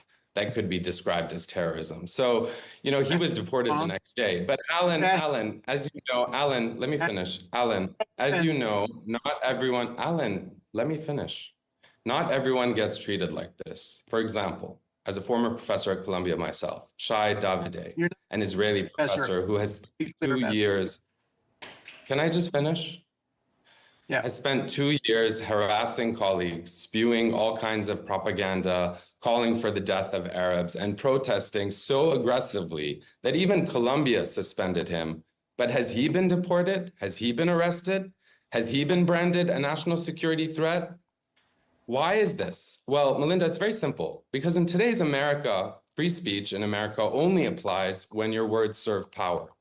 And that's a hypocrisy that Alan is defending when it's convenient, and we ignore it when it exposes Israel's oppression, occupation, and collective punishment. I want to ask you actually then, Professor, let me turn that to you. There is a difference between the Jewish people as a community and the Israeli government. So is it a tactic to conflate the two for political reasons? No, it's not. When you single out only the one nation state of the Jewish people, Israel, for unique condemnation, when you ignore Sudan, when you ignore what's going on in the rest of the world, when you only protest the nation state of the Jewish people and apply a double standard to it, that's anti-Semitism. There are Jewish anti-Semites, just like there are Arab anti-Muslims. That's true of every single culture. But the idea that you apply a double standard to the one nation state in the world, that is the Jewish state, obviously is a form of anti-Semitism. Anti-Zionism has become a euphemism for anti-Semitism. And when a member of Congress says it's the Benjamins, baby, that's the only reason that there's support for Israel, that's anti-Semitism. So do you think that there's no way people can criticize the actions of the Israeli government without being anti-Semitic? All the time. Let me ask you again, Professor, do you think there's any way that people can criticize the actions of Benjamin Netanyahu's government and criticize the actions of what the government is doing and not be anti-Semitic? Absolutely. The vast majority of Israelis who read Haaretz and who read the Jewish Daily Forward are critical of the Israeli government. If you're Jewish, you can be critical of the Israeli government. If you're an or a Muslim and you're critical of Hamas, you'll be executed. You'll be murdered. So why then are Jewish students being expelled? And off a roof if you're a member of Hamas. So let's understand the double standard that we're hearing. It's okay for Hamas to do all the things it does: anti-gay, anti-trans, anti-women, anti-Semitic, anti-everything. That's okay because somehow they're oppressed. But what Israel does is subject to super criticism. I just want a single standard of criticism. And I'm perfectly happy to criticize the Netanyahu government as I have. I don't think the head of Shin Bet should have been fired, but that's not your business. That's not my business. Israel's a democracy, unlike Hamas. Unlike any Arab state in the world, Israel is a democracy, and people have free speech rights to criticize it, whether you're Jewish or not. And I will continue to criticize the Israeli government, to criticize Hamas, and I will apply a single standard of criticism, no matter what the ethnic background is. Ahmed? I mean, to suggest that Israel is a democracy, again, just ignores the basic facts. It's a supremacist state where Jews enjoy a completely different legal system, and I don't want to get bogged down in talking. Let's not. I'm sorry? Let's not get bogged down in that. That's a conversation for another day. Let's not. Yeah. But what I will say is, if you don't want to believe me, I mean, you say, that your question was very well framed, and I think it highlights something very troubling. We've heard from Israeli genocide scholar, of course, who have criticized the Israeli government for waging this genocide. His name is Raz Segal. He says how, the weaponization of the struggle against anti-Semitism, the real struggle, actually puts Jewish people at risk. And so, this conflation, as you said, of a people and a state, it's really troubling. And, we're here saying we're willing to criticize the Israeli government. Alan, you keep saying this war is about Hamas and hostages, and that Israel is fighting to bring them home. But I want to ask you, Netanyahu accepted the ceasefire deal, and why would he then not prioritize the hostages' release, as the families have been demanding just a few days ago, marching to the border with Gaza? He hasn't, because if he has, he wouldn't be carpet bombing Gaza. He escalated the bombing, risking even the lives of his own citizens, and his war cabinet, as you must know, I hope, is fracturing. His approval ratings are plummeting, and his only recourse is endless bloodshed. I mean, Netanyahu's actions by rejecting the ceasefire deal and stalling the hostage negotiations, as well as intensifying the military assault, are clearly not designed to secure safety for any people, let alone Jewish people, but to preserve. Okay, let Professor Dershowitz respond. I'm saying the United States government has formally announced that the end of the ceasefire was completely the fault of Hamas, that Hamas rejected the offers put forward by the United States government to release a certain number of hostages, and then the ceasefire would continue. And so the ceasefire ending is part of the effort to get the hostages back. The only way to get the hostages back is by putting pressure. In fact, it's working. Hamas announced just today that maybe it would consider, as the result of the bombing, as the result of the military attack, maybe it would consider releasing the hostages. If Hamas released all the hostages today, there'd be an end of this war. That's it. So it's all under the control of Hamas. Release the hostages. So let me ask this, though. A senior Hamas official, Dr. Bassem Naim, yesterday said that the negotiators were on a verge of a breakthrough on that final negotiation before Prime Minister Netanyahu launched these strikes which broke the ceasefire. So was there ever negotiation in good faith? I'm sorry, I didn't hear what you're saying. I'll repeat my question to you. Just yesterday, Dr. Bassem Naim, a senior Hamas official, said that negotiators were on the verge of a breakthrough in the negotiations before Prime Minister Netanyahu launched the ceasefire ending strikes earlier in the week. So were there negotiations in good faith? Well, first of all, the United States government has said it's all Hamas's fault, and it's very simple. Let Hamas release the hostages, and we'll see it. Over and over. Wow. There will be a ceasefire if Hamas releases the hostages. The only reason for the continuing fighting is to rescue the hostages, these people who are illegally being detained in violation of all international law. You hear Ahmad always piddling about Israel maybe violating this, maybe violating that. But what are the families of the hostages doing? Are they piddling as well? Aspect of international law from the very beginning. So does he have any standing as a Hamas speaker, a Hamas representative, somebody who's opposed to the two-state solution? Does he have any standing even to criticize Israel? Speaker? Is that what I am, Melinda? So he's allowed to say these things about me, right? I'm a Hamas speaker. Okay, all right. Let's give Ahmed a right of reply there. He obviously has the right to defend himself. I'm not interested in defending myself because I don't take anything he says to heart because it's all lies. What I'm interested in is defending the right of the Palestinian people to live in justice and dignity. And you would think that that wouldn't be so triggering to Alan or anyone who actually wants peace. Alan, I'm going to say this directly to you, although I know you're going to interrupt me. No matter how much legal jargon and threats and trying to associate me with Hamas and worse than Hamas you throw around, you are failing at sanitizing this. And the fact that you are here still trying to justify this and blame Hamas entirely, not just for the ceasefire falling through, but for their own ethnic cleansing, is why your own credibility is collapsing. For decades, Israel, like yourself, has been weaponizing language, and the world is waking up.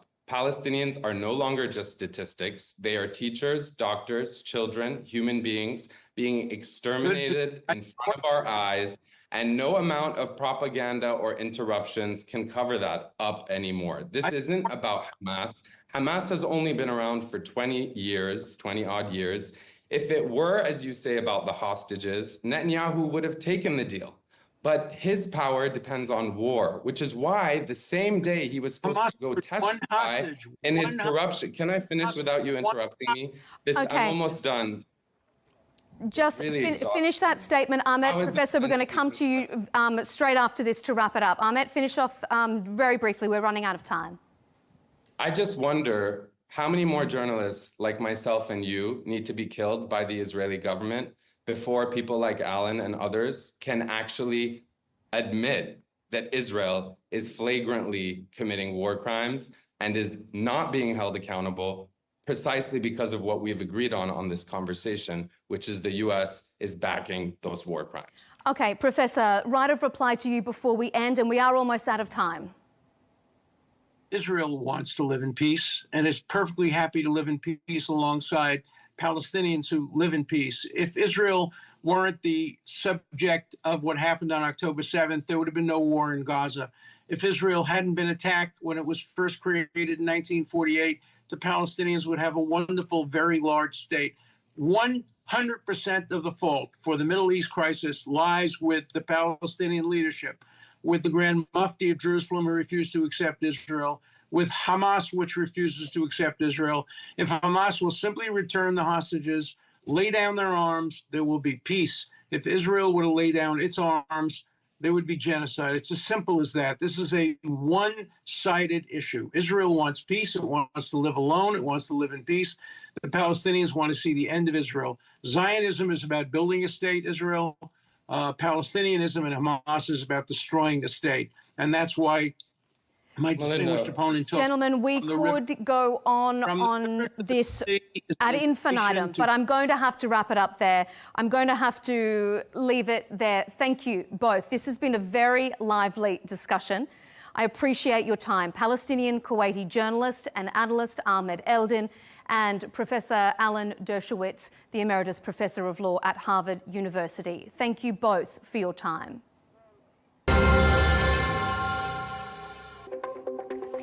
And thank you for joining us here on Al Arabiya English. Remember to subscribe to our YouTube channel so you don't miss out on any discussions like this one, and follow us on X and TikTok for all the latest content. This is Counterpoints with me, Melinda Nusafora.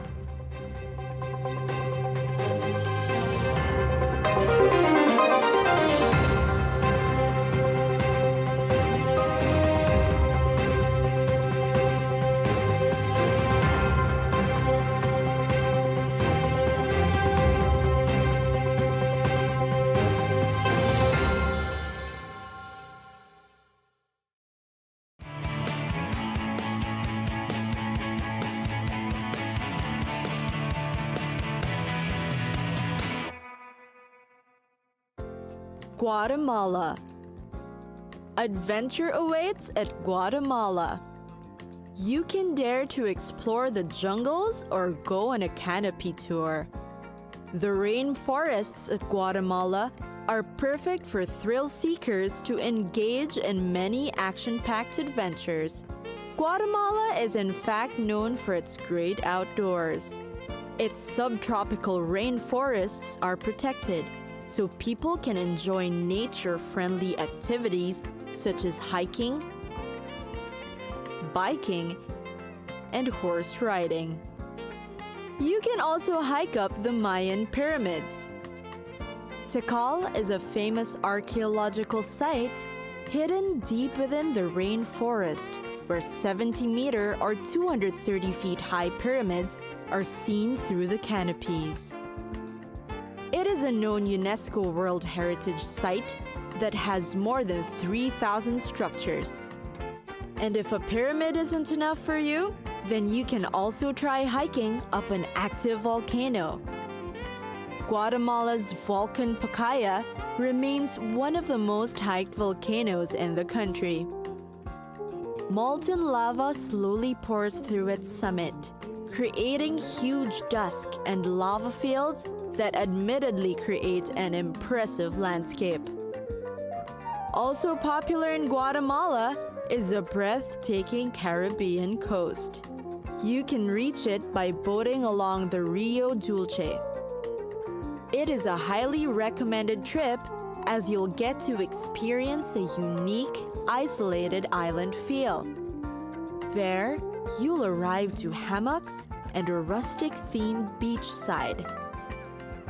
Of course, you should go meet the locals. Explore the unique highlands region of western Guatemala, which is also known in Spanish as El Altiplano. Many of the modern-day indigenous Mayan groups reside there, and it's fantastic to listen to them speak in their native tongue. The locals retain the sacred rituals of their ancestors too, and you'll definitely enjoy the view of the great mountains and untouched beauty of the region's surroundings. Take a trip to the city proper. Although most tourists would rather skip the traffic-induced capital, you should still pay a visit.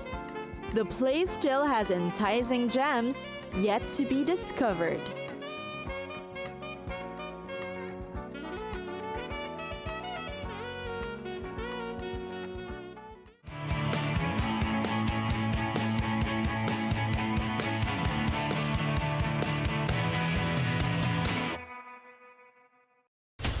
From the White House to Gaza, Kiev to Beijing, elections, economics and the environment compete with conflicts and other complex issues for our attention. In an age of fake news, deepfake and artificial intelligence, they've got to have a vote and a say. It's important to look beyond the loudest voice to understand the truth. From newsmakers to groundbreakers, My campaign is going very well. Presidents, prime ministers, princes and peacemakers, and cultural tastemakers. As Arabs, as Middle Eastern, we're too emotional. Join me on The Riz Khan Show for empowering conversation.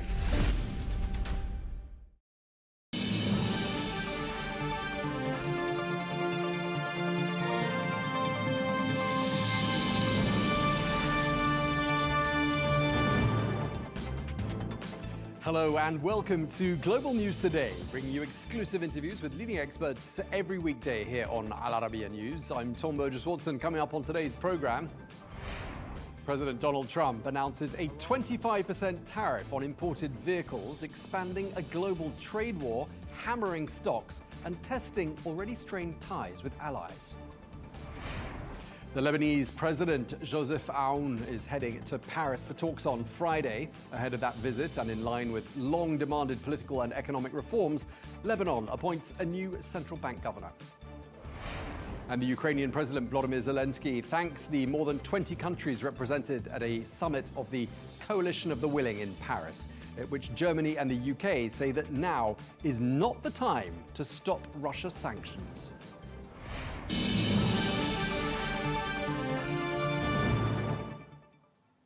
Hello and welcome to the program. The US President Donald Trump has announced that he's slapping tariffs to the tune of 25% on all passenger vehicles, light trucks and car parts coming into the United States. Well, President Trump say that these latest tariffs will come into effect on the 2nd of April.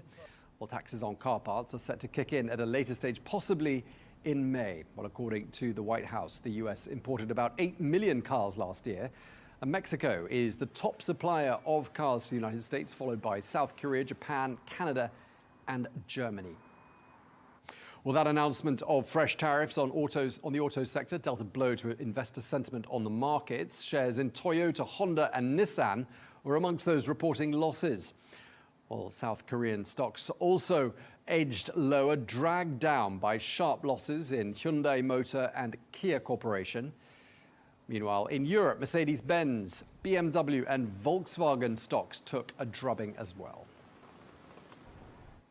Well, Canada's new Prime Minister, Mark Carney, has pledged a $2 billion fund to protect Canada's auto sector from these tariffs.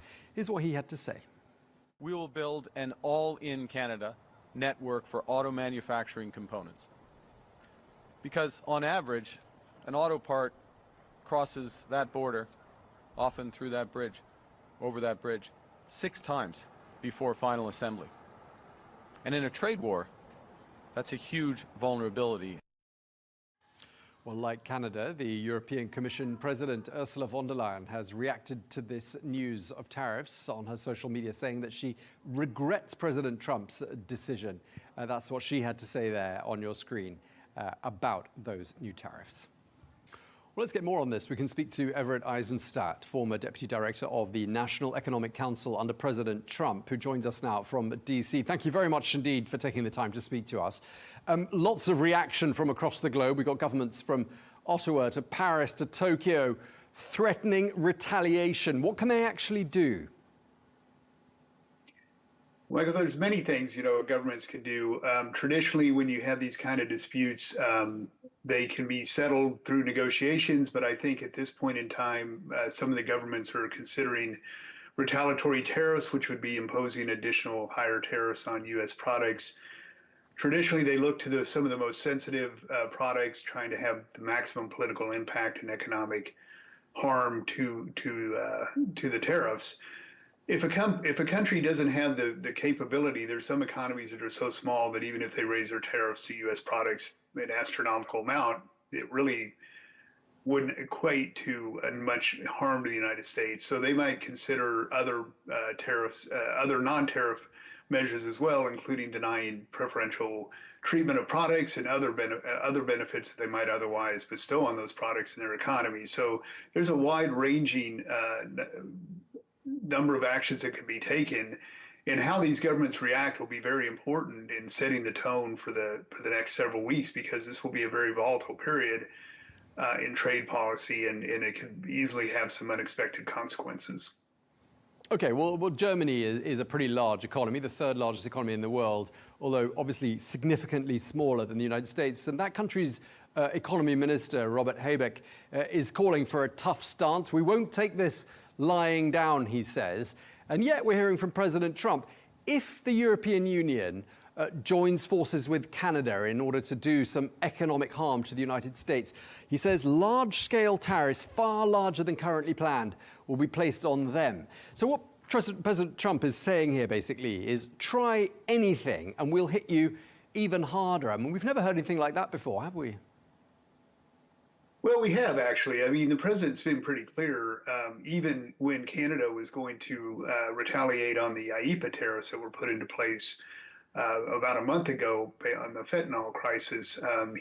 There was a province in Canada that threatened to raise rates on electricity, and the president was very vocal that that would result in a very significant tariff increase against Canada. So this is one of the volatile dangers that I'm worried about, is that when governments retaliate, they need to remember President Trump wants tariffs. It's not a bad outcome for him if tariffs go into place. So when they retaliate, he simply finds it as a good rationale to counter-retaliate, and really, I think we'll just end up with higher tariffs on both sides. I'm not saying government should or should not retaliate. It's up to their own decisions. But I think the expectation that will impose an immediate reduction of tariffs by the United States is probably not accurate. I mean, do you think it's completely far removed from reality to think there could be a scenario in which former trade allies, partners of the United States, get together, they talk amongst themselves, and they basically try to inflict collective harm on the US economy? I mean, the essence of this is, do you see all of this boomeranging back and essentially damaging the US economy? I think conceptually what you said could happen. I think practically it won't, because every economy is different and every economy has different interests. And the reality is that I think that President Trump is also willing to engage in negotiations with economies that are willing to actually address some of the market access and other unfair trade barriers that he has identified. So I don't think it's in the interest of every individual economy to do that. I also don't think they have the political ability to do it. There's no real institutional mechanism. And oftentimes, the country's ability to negotiate or to respond in this kind of environment is dependent upon their own political environment at home. And there's just very, very different situations throughout the world. So, yes, conceivable, likely, I don't think so.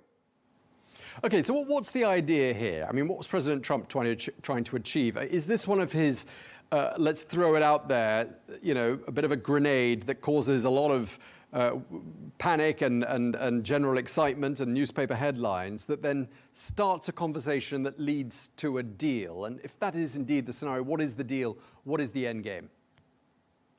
So it's a great question, but let's put in context what these tariffs that just went into effect are. These are on top of steel and aluminum tariffs that were announced that were expanded just recently. These are related to autos, and that's one reason why Germany may be so concerned, because some of their automakers are going to be the most exposed.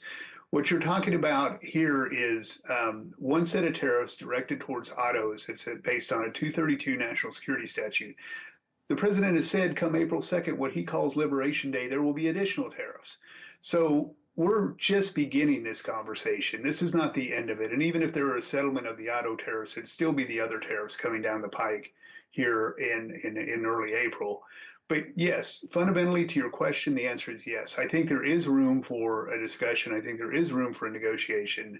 And different countries are taking different tacks to do that. We're seeing the United Kingdom respond in one way, and as you said, Germany may respond in another. That's going to be very fact dependent upon which country and how they react, and candidly, whether they're able to enter into a good conversation with the administration on settlement of these trade issues. Is it a bit early, do you think, to be talking about a trade war? Has the trade war begun? No, I don't think it's too early to talk about it. We are at the beginning of a trade volatility that hasn't been seen in decades. So I don't know that anybody can really identify exactly what a trade war looks like, but it certainly looks like we're edging that way fairly quickly.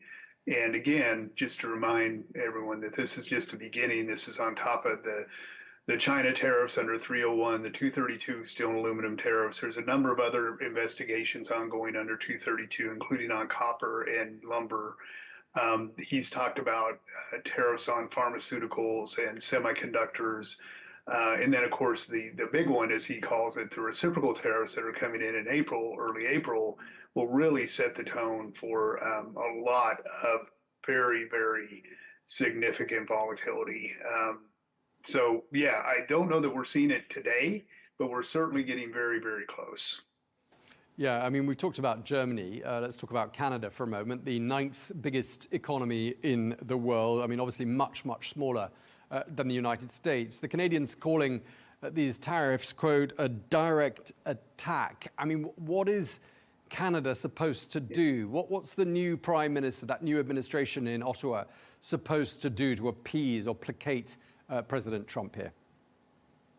It's so complicated because there's dynamics within Canada as well. As you might know, they are in the middle of a potential prime minister election. So the ability for them to sit down and negotiate the political space is very, very small.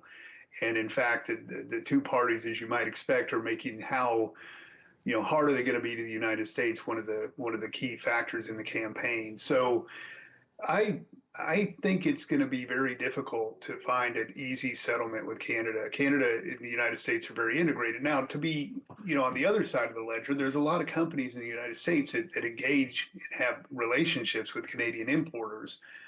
They may be seeking for some relief, and if it were to come, that would probably be the most likely avenue, would be through their voices. And just lastly, some are calling what we've seen from this new Trump administration a radical change to the global trade order. I'm just wondering if you think that sort of roughly sums it up, and if so, short-term radical change, medium-term, or is this a permanent rearrangement of the world trade order? Permanent is too strong a word, but I would definitely say long standing. This is, I'd say, decades. We're looking at a decades realignment of the global trading order, and it is happening in real time right before our eyes. It is very dramatic, and it's going to continue. It's we had a very, very stable environment on trade for over 30, 40 years. Now we're into a different kind of a period. I do think we will reach some stability, but it's going to take some time. And once that stability is reached, it will be a different global economic trading system than we have experienced for many decades previously. So yeah, we're headed for a very, very different outcome. Okay, well, thank you very much indeed for taking the time to speak to us over at Eisenstadt. Always a pleasure. Thank you very much. All right, thank you, Michael. Take care. Thank you.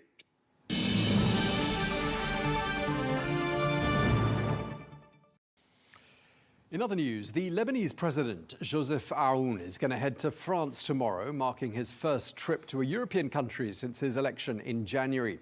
Well, the visit comes as Paris pushes Beirut for long-demanded political and economic reforms. Well, the French President Emmanuel Macron is expected to hold an international aid conference to support Lebanon's reconstruction, following on from the devastating war between Israel and Hezbollah. That's according to Lebanese sources. Well, in a significant move today, Karim Saoud has been appointed as the new governor of Lebanon's central bank, following on from the ouster of Riyad Salameh. Well, let's get more analysis. We can speak to Ronnie Chatah, who is a political analyst and host of the Beirut Banyan podcast. Thank you very much indeed for taking the time to speak to us. Really appreciate it. You're a man who's quoted as saying it's been your life's work to tell the tragic story of Lebanon. And of course, you know all about tragedy because your father, Mohammed Chatah, was a minister, a diplomat. He was killed in a car bombing, I believe, a decade ago. And I just want to ask you, looking at all the things that have happened in Lebanon just these last few months, now the country has, well, as of today, a new central bank governor. You have a prime minister, you have a president. It's been a very complicated few months. Lebanon's been at war with Israel, or Hezbollah, more to the point, has been at war with neighboring Israel. Does it now feel like Lebanon is at the dawn of a brand new era? I appreciate this question because in a way it's reflecting on too much that has happened in the last few months. And I'll start by just noting two markers. It's 6 months to the day that it was confirmed that Hassan Nasrallah was killed. So half a year ago, Beirut, the thunder, the echo of explosions, and then the confirmed death hours later of the last militia leader in post-war Lebanon. Post-war meaning not this round, post-Civil War Lebanon. And in 2.5 weeks, it'll be the 50-year anniversary for the beginning of Lebanon's civil war, going back to April 13, 1975. So to put my story with, if you will, my own emotional input here, I think for better or worse, Lebanon as a country, as an experiment, does have a chance to breathe once more. There is a chance at trying to make this experiment work, this communal power sharing anomaly for the region. There is a chance, but I'm one to put skepticism over optimism, especially when it is too soon to see the fate of Hezbollah as an armed group it is not a political party only yet. It has not joined the club of other former Lebanese militias that turned into political parties only. It remains armed. So I'm not one to jump to any conclusion here. If there is a permanent severing of Iran's security interests in Lebanon and Hezbollah folds as a military wing, if it actually surrenders its arms or finds a dignified way to move on with the Lebanese army or without, meaning that if there's no sub-state groups, I can then see, perhaps, what Lebanon could look like. And that's the Lebanon that I've been robbed from my entire generation. I don't know that Lebanon. My parents' generation did. They saw it fall apart. And you were mentioning my father up front. That's the Lebanon that he saw as a young man turn into a nightmare. And his journey was one of post-Civil War attempts at two things: sovereignty, which is really what we're talking about, and also reform, which was very, very difficult to do under circumstances that had nothing to do with Lebanon. That includes the Syrian occupation that persisted well into 2005. That includes Israel's occupation of South Lebanon that ended in May of 2000. It also includes Hezbollah dominion in politics, and by extension, Iran, which in effect was a continuation of war. All the assassinations that happened from 2005 until my father's, and unfortunately continued thereafter. That's war. That's not politics. The story of reform, I think, was impossible with that burden.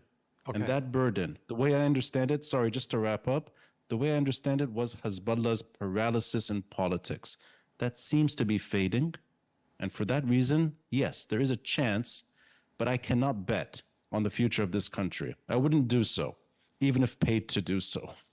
Sure, and it's completely understandable given what you've just told us. And as you say, I mean, it's been a very dramatic 6 months to the day, as you say.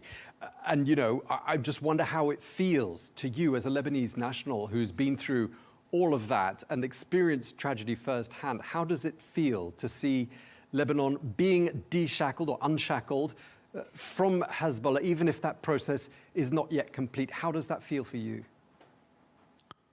Two things I never imagined happening in my lifetime. The killing of Hassan Nasrallah. I did not see that happening.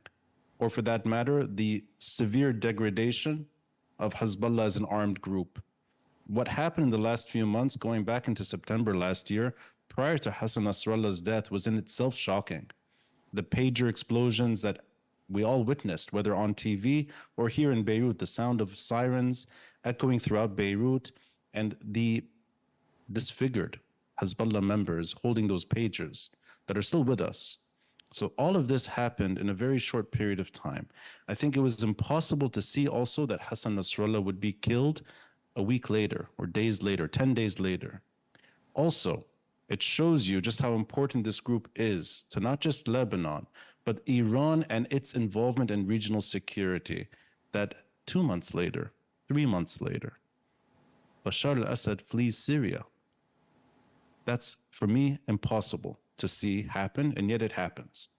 And then overnight, and what the feeling is really overnight, Lebanon has a new president, as you mentioned up front, a new prime minister, a new government, and also, and you said it right, a new central bank governor who's being debated at the moment. There is a discussion to be had over the nomination process, but the fact is there is a new central bank governor too. A new commander-in-chief, a new way of expressing post-war governance. I did not see any of this possible in my lifetime, and I did not see the end of the Syrian regime in Damascus or Hezbollah as it previously existed. But I have not had enough time to process the emotions, and I don't think I will anytime soon. And I think your question is better asked years from now, how to better reflect on what is just a few months into a ceasefire deal. Sure. I mean, we don't have the sort of the helicopter view, do we, of these last 6 dramatic months for Lebanon's most recent history. But when you look at, when you sort of talk about all of those things, in particular, you know, the fact you've got a brand new neighbor in a way, in the form of Syria, under a regime that is not the regime of Bashar al-Assad. It's a whole new set of leaders there in Damascus. I mean, does it feel like, if nothing else, here you have an opportunity? Yes, there's an opportunity. And I think it would be poor form to be cynical for the moment. There is an opportunity. There's a real opportunity. But I do not see the opportunity being seized fully and an end to permanent war unless Iran's intervention in this part of the world is over. And now in that experiment, that window, if you will, this window of opportunity, if we can go further, I think is not one for war or battles. Israel can deem its security concerns. It can battle Hezbollah. It can fight and kill many Lebanese. For over a year, Lebanon can be at war, and yet the problem doesn't go away for Lebanon. I'm not so interested in the problem for Israel. My interest is in the problem for Lebanon. That problem persists. If diplomacy finds a way to end that problem for Lebanon and the region, and if Iran is given an opportunity to let go of what it has built for 4 decades, over 4 decades, primarily in Lebanon, but extending throughout the region. If diplomacy can't provide a way out for Iran peacefully, then I'll start thinking more optimistically. Okay. Short of that, though, I don't see windows of opportunity leading to permanent change for the better. I've lived through that before. But Ronnie, are you seeing, for example, in the headlines and talking to your political contacts and in your daily life, are you seeing Hezbollah perhaps involving itself less now in the affairs of state and in daily life than they were, say, 6 months ago? Its capabilities are shackled, and the arsenal in itself has lessened. The threat that it can pose to Israel is more or less removed. At least the way I've seen it play out, Hezbollah is disfigured, not just handicapped, disfigured. Yet, it can also create security concerns. And we saw that playing out last week on the border with Syria, and Syrian soldiers kidnapped effectively and killed. That can cause problems. And also, if I can express another analogy going back in time with your permission, 1983, for Lebanon, there was an end to civil war. In 1983, months after Israel's siege of Beirut and expelling Arafat from Lebanon, a siege that killed over 10,000 Lebanese in that summer alone, Lebanon had a new government. Lebanon had a new president. Lebanon had peacekeeping troops in Beirut, an international peacekeeping effort. 1983, there was calm. There was even reconstruction happening in war-torn downtown Beirut. And then by 1984, the civil war resumed. I think the story has to conclude with a finale for all sub-state groups as they exist in their armed expression. If that doesn't end, if Hezbollah remains in this status quo, which you're right, it is degraded and is not able to do more at the moment. But a smaller Hezbollah can also cause problems. And that smaller Hezbollah did cause problems in the 1980s. Sure. Made the group famous world over. That's a Hezbollah that could also threaten the future of Lebanon.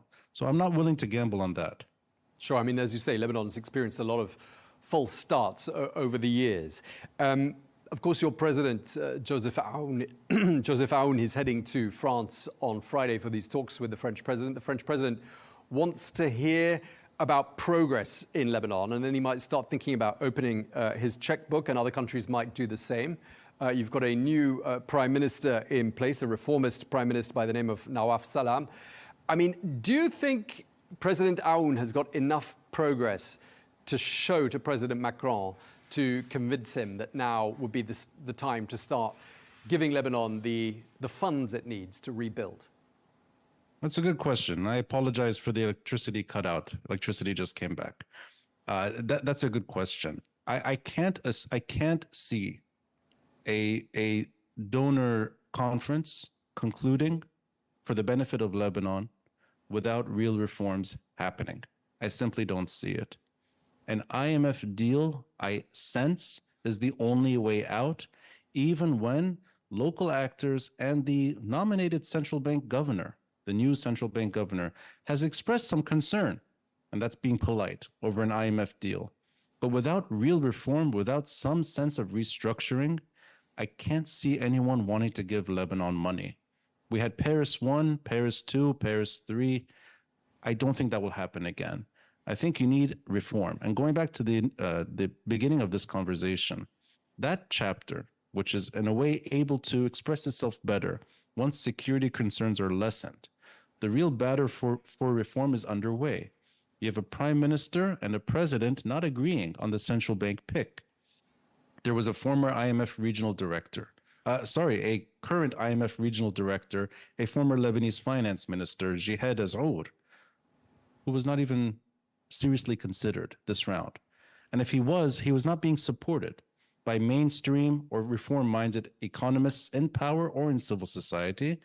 The groups that were trying to find an alternative to the president's preferred pick this round, Karim Said, there were too many names, too many missed opportunities, I think, in trying to rally around one pick, and therefore you have a de facto victory. But that's not a victory that's, I think, over. There is a battle underway of what Lebanon's economy will look like too. And I sense the gravity will always go to a sense of compromise, and that even if he doesn't want an IMF deal right now, I think there will be some push towards one eventually. And I don't think anyone can afford missing this opportunity, because this is the only chance for Lebanon to recover, not just from a war. $11 billion are needed to reconstruct Israel's war in Lebanon against Hezbollah, but the financial crash in the last 6 years. I can't see anyone being that hard on the IMF up front and not willing to compromise later. I think this is a de facto situation. Otherwise, you won't have money coming in. Just lastly, I mean, I'd love to talk for long, but we're almost out of time. I mean, obviously, the new central bank chief has got his work cut out for him, not least restructuring the commercial banking sector and possibly reimbursing some of those Lebanese people who lost, their savings, their life savings in the financial crash. I mean, clearly the economy has been a nightmare for the average Lebanese person. Hundreds of thousands of people plunged into poverty. Are things showing any signs of getting better? And do you have any hope whatsoever that those people who lost their money will get any of it back?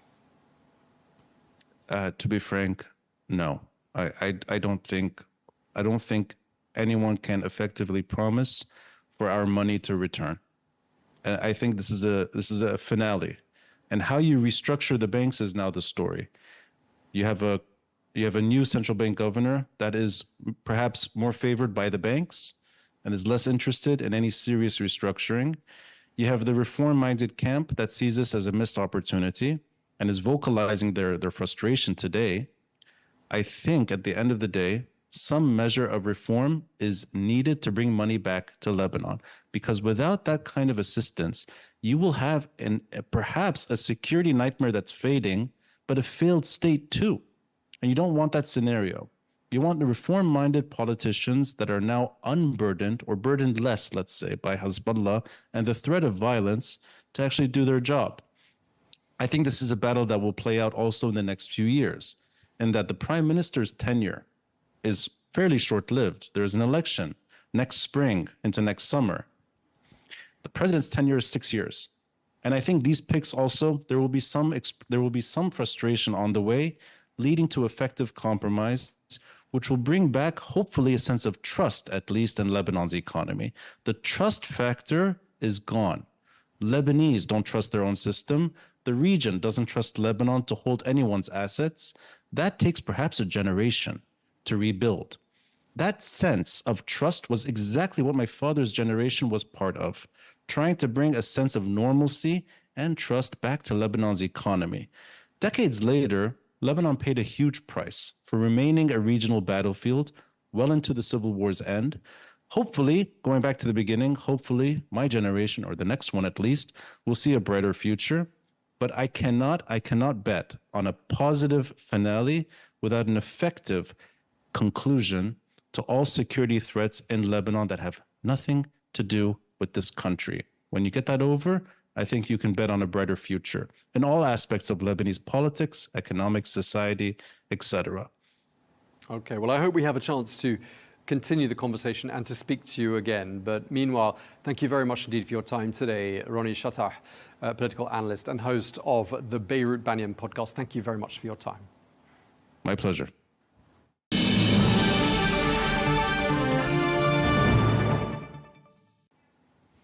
Now, the British Prime Minister, Sir Keir Starmer, says that now is not the time to be lifting sanctions against Russia.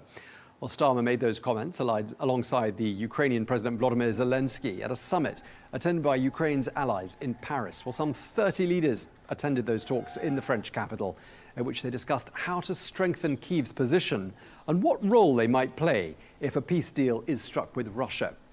Well, today's was the third such summit of what France and the UK call the Coalition of the Willing. Well, the gathering took place after President Zelensky agreed earlier this month to proceed with a ceasefire talks to ensure a resumption of US aid and intelligence sharing. However, Russia has rejected that offer of a full 30-day ceasefire. We've just had a very constructive meeting, more support for Ukraine to make sure Ukraine is in the strongest possible position, both now and in further negotiations. Second, complete clarity that now is not the time for lifting of sanctions. Quite the contrary, what we discussed is how we can increase sanctions to support the US initiative to bring Russia to the table through further pressure from this group of countries. That was the British Prime Minister speaking alongside the Ukrainian President Volodymyr Zelensky, who says he agrees with what Sir Keir Starmer had to say. He also says that Russia's President Vladimir Putin is trying to divide Europe and the United States. No lifting of any kind of sanctions until Russia will stop this war. And I think more pressure on it, more packages of sanctions. This is important. The second point, as you said, Keir, that new packages to strengthen Ukraine, and we heard of some of the leaders' new packages. We are very thankful to all the leaders.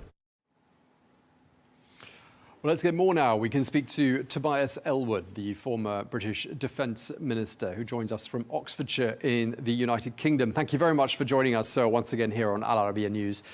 Just before we crossed to you, we were listening to a clip of the British Prime Minister, Sir Keir Starmer, saying that now is not the time, he said, to be lifting sanctions against Russia. And we heard something quite similar from Germany, saying words to the effect that lifting sanctions right now would be a, quote, grave error. I mean, who are they aiming that message at, do you think? It's clearly being aimed at President Trump. And everybody in Europe is scratching their heads, wondering where the president is taking the transatlantic relationship, because what we've seen from the very start is perhaps a recalibration of where America wants to take Europe. It started at the Munich Security Conference when the vice president said, Russia isn't the enemy is within, it's within Europe. And now we see all these other messagings taking place of holding intelligence, of also not supporting military aid and so on, and even bringing Putin in from the cold. So the idea of saying sanctions must not be pulled back in any way is absolutely directed at the American president to say we cannot allow the adversary in Europe to get off the hook, because that'll simply give him time to rearm, regroup, and continue his effort to expand influence in Eastern Europe. Yeah, and the British Prime Minister said all of that and went even further. He said there was absolute clarity, he said, that Russia is trying to delay, is playing games, and we have to be absolutely clear about that. It sounds like, you know, all of those people present in Paris are totally unconvinced by the diplomatic efforts and the overtures being made by the Trump administration to Moscow. Well, look at those overtures. They started during the presidential election campaign when Trump said he could end the war in 24 hours, that only he had the connections, the power, the influence to bring this to a close. It's clearly not going to happen.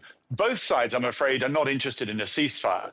I've been involved in many as a former military person. Both sides need to be war weary. They need to be fed up with the war, realizing it's not going to go anywhere. But now you've got Europe leading in to help Ukraine, and you've got Russia thinking, I'm now emboldened because I've got America. I've got the American president supporting me. So there's no chance of a 30-day ceasefire, I don't believe, at all. But there's some big questions for Europe, because if America chooses to dial back as Russia starts to dial up, then absolutely we've got some questions to ask about how we contain European security. Okay, so if we've got two messages already we've agreed on being aimed at America, one is don't lift the sanctions, the other is Russia isn't serious. Who's going to convey those messages to President Trump? I mean, and how are those messages going to be conveyed to President Trump? Clearly, all this would be easier if America and Europe were on the same page. But there's a big geopolitical question here that Donald Trump is reinterpreting his relationship with the West, is changing this attitude that Americans had for decades, that they lead the West, that they have some sort of duty to uphold the international rules-based order. That's now all gone. Everything is transactional with friend and foe. And we need to explain to the American president, indeed to the American people, how dangerous that is. There's tariffs being talked about today. That would actually impact and hurt America. It's better that we actually work together. The bigger challenge this century is actually not Russia, it's China. And surely we can help America deal with that geopolitical tussle that's going to take place if we're not distracted by potential growing conflict with Russia. So basically this coalition of the willing, as it's called, that's been meeting today in Paris, not their first meeting by any means, it sort of seems to be working rather against the efforts that are being made by the Americans, doesn't it? 100%. You've got a plan A, which is the Putin-Trump idea that there will be a ceasefire and somehow we'll come to terms with that and everybody go back to where we were. And then there's a realization from the rest of Europe that if we lent into that, if we supported that, it's simply giving Russia the time and space to regroup and do it all again. And that is unacceptable. Don't forget, Putin's long-term ambition is not just to take away 1/5 of Ukraine. He wants all of it. And not only that, he's interested in more of Eastern Europe as well. He wants to rekindle that Soviet influence that his hero, Stalin, actually had. That's what we're dealing with in Europe. Donald Trump doesn't see it under those terms. He just sees the world in a sense of disorder, chaos, if you like, with big beasts around the world. One of them is Russia, that has an interest in Ukraine. The other is America, that has interests in Panama, in Canada, in Greenland, for example. So each has their sphere of influence, like tribes in a jungle. And you respect the other tribes. You don't go into their territory. Unfortunately for Europe, that means we're seeing America actually break away from a traditional support for European allies. Okay, I mean, obviously there are plenty of people in Europe that President Trump and some in his administration clearly view as being freeloaders. Some they would describe as being pathetic. That's what we've learned in the last couple of days. I mean, the Italian Prime Minister, however, Giorgia Meloni, is someone that, you know, President Trump gets on quite well with. And one thing she said that's quite interesting the last couple of days, she said if Russia doesn't plan to invade its neighbors again, it's unclear why they wouldn't accept security guarantees. So she's made a pretty key point here, which is why do the Russians not like security guarantees if they're not planning to carry out further territorial expansion in Eastern Europe? Do you think President Trump might listen to someone like Giorgia Meloni, were she to be the messenger with these important messages? Well, I stress, and I say this as the dual national, I was born in New York. I do not want to see this important relationship that's existed for so long was emboldened on the factory floor where we make things together, on the battlefield and in the diplomatic corridors. America and Europe working side by side, that's how we should go forward. But you make a very, very important point. Trump is absolutely right. He said it in his first term, that Europe has not spent enough on European security, and that should change. But that does not mean that America dials back. That does not mean America jumps into bed with Russia, with our adversary. That's the dangerous place that he wants to take this, is to bring Putin in the cold, to rehabilitate his relationship, to remove those sanctions so he can actually not do a deal with Ukraine about those minerals. That's never going to happen. He wants to be doing deals with minerals with Russia. That's his long-term plan. And that is dangerous. And even Italians realize that you cannot trust Russia. We've seen that in Georgia. We've seen that in Crimea in eastern Ukraine. And it'll happen elsewhere. With the Suwalki corridor near Poland, that's now under threat as well. And you've even got Europe, right across Europe, everybody increasing their defense expenditure. Why? Because of the Russian threat. Yeah, I mean, it's really interesting talking to people in the new administration in Washington compared to the previous administration, because we're being told the exact opposite of what people in Washington were saying a couple of months ago. We're being told President Zelensky is corrupt, that he's not even the legitimate leader of Ukraine, that elections should be held, that he somehow started the war by having his country invaded by Russia. And we're also hearing, from these leaks and various other messages that sort of get diffused around the world that, as we were saying, the Europeans are somehow pathetic freeloaders. I mean, how do you respond to this claim that we hear time and time again from the Trump administration that this isn't really America's problem and they're fed up with paying this bill? They seem to be saying that they've paid for this single-handedly. It's all their problem all of a sudden, and they don't want it to be their problem. Why can't the Europeans deal with it on their own? How do you respond to all of that? Well, there's a lot to unpack there, and you're absolutely right. The messaging, the drumbeat that we're getting from Washington has been head-scratching. It's been bizarre to suggest that it's now Zelensky who's the dictator, not Putin, that it's Ukraine that actually started this war, not Russia. This is to turn everything on its head. And Trump knows this, but he's persuasive. And the American people, polls are now showing that they support this new narrative that's come about, this post-truth. But of course, in Europe, we're left to pick up the pieces. We're left to confront wherever this absolutely goes. And everybody is in agreement that Putin will not stop here. He will not be content. He doesn't see Ukraine as a country. He sees this as an old part of Russia, which should naturally fit underneath the Russian umbrella. And that's why, as I say, he won't stop there. He'll use the next couple of years to upgrade his defenses. He's already moved to a war footing, and he's now got China, don't forget, supporting him as well. And this is the wider challenge that the American administration needs to recognize, is that our world's changing. It's getting more dangerous, not less. And leaving us to deal with an aggressive Russia means that we're not there to help America stand up to some of the other challenges that we're going to see around the world. Okay, so when you hear Washington saying Europe simply isn't pulling its weight, it's got to do more, we're not going to bail you out any longer, how do you respond to that? Well, on the first bit, he's absolutely right, and I agree with that. But now you're seeing countries increase their defense spending. But I would say directly to President Trump, every time there's been a request for Britain or other nations to step up, we've lost a lot of good people in Afghanistan and indeed Iraq. And in keeping the Red Sea open and tackling the Houthis, yes, there was that attack last week, but the last attack by the Houthis wasn't until last November. Had America asked for British help, we certainly would have stepped up. So whilst, yes, we should be spending more on defense, when it's been called for, we've been there, we've acted, and sometimes we've paid a huge price for it as well. So it's wrong to say that Britain doesn't stand with America. We've been there every single time, much to perhaps the concerns of the British people when they perhaps disagreed with the political reasons why we went into that particular venture as well. So it's, I'm afraid, part of this wider narrative, I stress, of Donald Trump recalibrating his view with friend and foe across the world, putting America's interests first, but really not thinking through the consequences. Okay, well, thank you very much. I'm afraid we're out of time. Really appreciate you taking the time to speak to us, as ever. Tobias Ellwood, former UK Defence Minister, thank you very much indeed for your time. Thank you.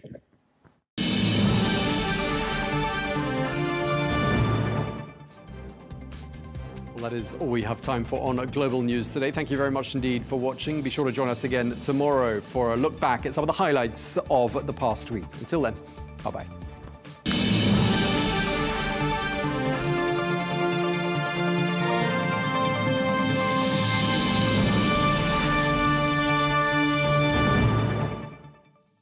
At Al Arabiya News, we go beyond the headlines. From the latest breaking news to in-depth coverage of global events.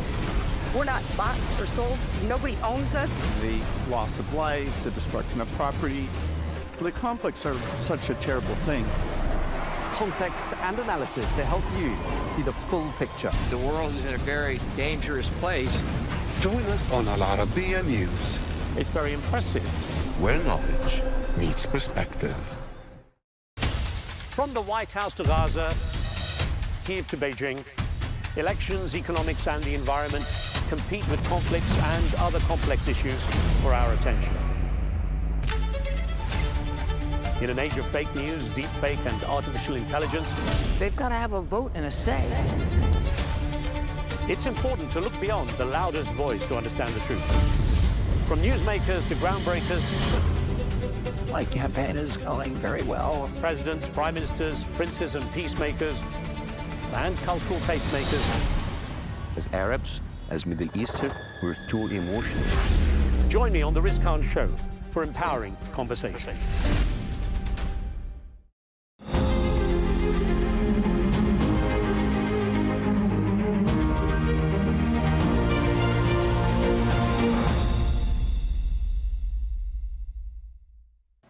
Hello and welcome to this special interview on Al Arabiya News. I'm Joanne Soria.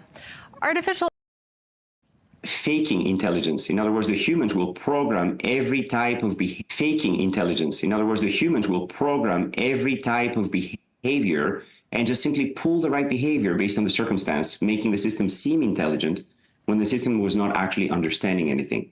This changed dramatically with generative AI, with foundation models, with deep learning, and with multimodal understanding of the world. And I would say that AI has really come an enormous amount in terms of its progress. And it is surpassing human capabilities in many, many tasks already. Tasks that we once thought as intelligent have been completely wiped out by AI, pushing the boundary of what we call intelligent to more and more human-specific tasks. And therefore, the definition of artificial intelligence has changed to match the growing capabilities of these computer neuronal systems. And I would say that today, artificial intelligence has met every standard that we have set in the past and surpassed it. So we have narrowed down the definition to things that are more inherently human. But the challenge with this changing definition is that those things are also found in some of our animal relatives. For example, the emotional warmth, the care, the family values, and so on, are found in many of our animal relatives, thereby diminishing the uniqueness, if you wish, of human capabilities to this general ability to reason in a multimodal way, this common sense, this grounding, which I would say is really the last frontier of artificial and general intelligence at this point. Should we worry that reliance on AI, artificial intelligence, might diminish human interaction? I would say on the contrary. Right now, humans are spending an enormous amount dealing with mundane tasks, dealing with paperwork, dealing with minutes from meetings, dealing with, filling out tasks that are quite mundane. By having AI agents and avatars being able to take care of those tasks, of the more professional, the more mundane, the more, systematic and brutal and repetitive, you can now free up human creativity for more challenging tasks that really require this general intelligence that we still are unique in having. But at the same time, it can free up people to spend perhaps a little bit more time with their families, a little bit more time taking care of the elderly, taking care of their children, spending time with their loved ones. So I think that by automating a lot of the needs of our time at our work and in other sort of more mundane tasks, we can actually free up more of our time for more human interactions. And therefore, it can be a net positive thing. Now, the question is, when I meet with my students, what matters more? Does it matter more that I give them solid advice about their own work and their research? Or does it matter more that it's the physical me? Because if I train an avatar based on thousands of hours of interactions with my own students, and it is able to give very good advice that can sort of untangle them in their own research based on whatever problem is at hand, based on my own thinking and philosophy about how we do research and my own advice that I've given to many other students before, and it's able to pull this advice selectively for the problem at hand, then one could argue that I'm limiting human interaction, but one could argue also that I can be available for hundreds of students instead of the small number that any one professor can supervise at a time. So it's a trade-off. So would you say AI, or could it risk eroding them? This is also a very, very interesting question. Basically, I believe that AI can help us overcome some of the evolutionary impulses that we have. Humans have evolved from our relatives that are still around us. Like basically, we share many common principles with all of the animal kingdom. These principles are of survival, of nutrition, of reproduction, of protection of our kin. And these can manifest in beautiful ways, but this can also manifest in wars and brutality and killing and aggression and jealousy and all kinds of these values that as humans we are constantly trying to overcome. So this evolutionary origin of humans and these evolutionary principles that have led to the survival of our species are unfortunately ingrained inside us, and they are unfortunately limiting our behavior to some more impulses and urges that sometimes we're not very proud of. And the growth of our neocortex, the frontal cortex that is able to sort of be a more reasoning part of our brain and control the limbic system, the subcortical parts of our brain, is something that we have been valuing and rewarding through the Renaissance, through these human values of altruism, of taking care of not just our immediate kin, but appreciating all humans, regardless of their religion, their country of origin, their political affiliations, and so on and so forth. So I believe that AI can continue this move towards the more intellectual, towards the more pure values that we value as humans. And the question is, will the AI feel it, or will it just pretend? And my answer to that, it might not matter. Do you prefer a doctor who will do absolutely the right thing and pretend to be empathetic? Or do you prefer a doctor who is more empathetic, but sometimes will make mistakes and do the wrong thing? And similarly for a professor, or you could even say for a parent. Does it matter if your parent absolutely loves you, if they're never there and they're never able to provide any of your needs? And does it matter if the parent doesn't really love you, but does everything as if they are the best parent in the world and is able to fake this empathy and this warmth that every child needs? So if AI is able to meet all of these needs and is able to sort of help us achieve a higher standard for ourselves, for what it means to be warm and empathetic and generous and altruistic and caring for all human beings, then I believe AI can truly lift humanity past these more animal-like urges of competition and aggressivity towards the more humane values of warmth, empathy, and generosity. So you touched on this a bit in your previous answer. In your opinion, what is the impact of AI on our collective evolution as a species? So I would say that there has been a continuity in the evolution of humanity. If you look at nearly every metric of poverty, of crime, of nutrition, of health, of lifespan, of health span, of child survival rate, every single one of these metrics has been improving throughout the world. We still have a lot of work to do.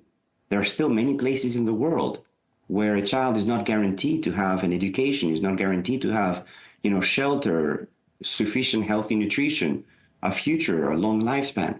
And we still have a lot of work to do. But if you compare to any previous time in the history of humanity, things have been getting better for hundreds and hundreds of years.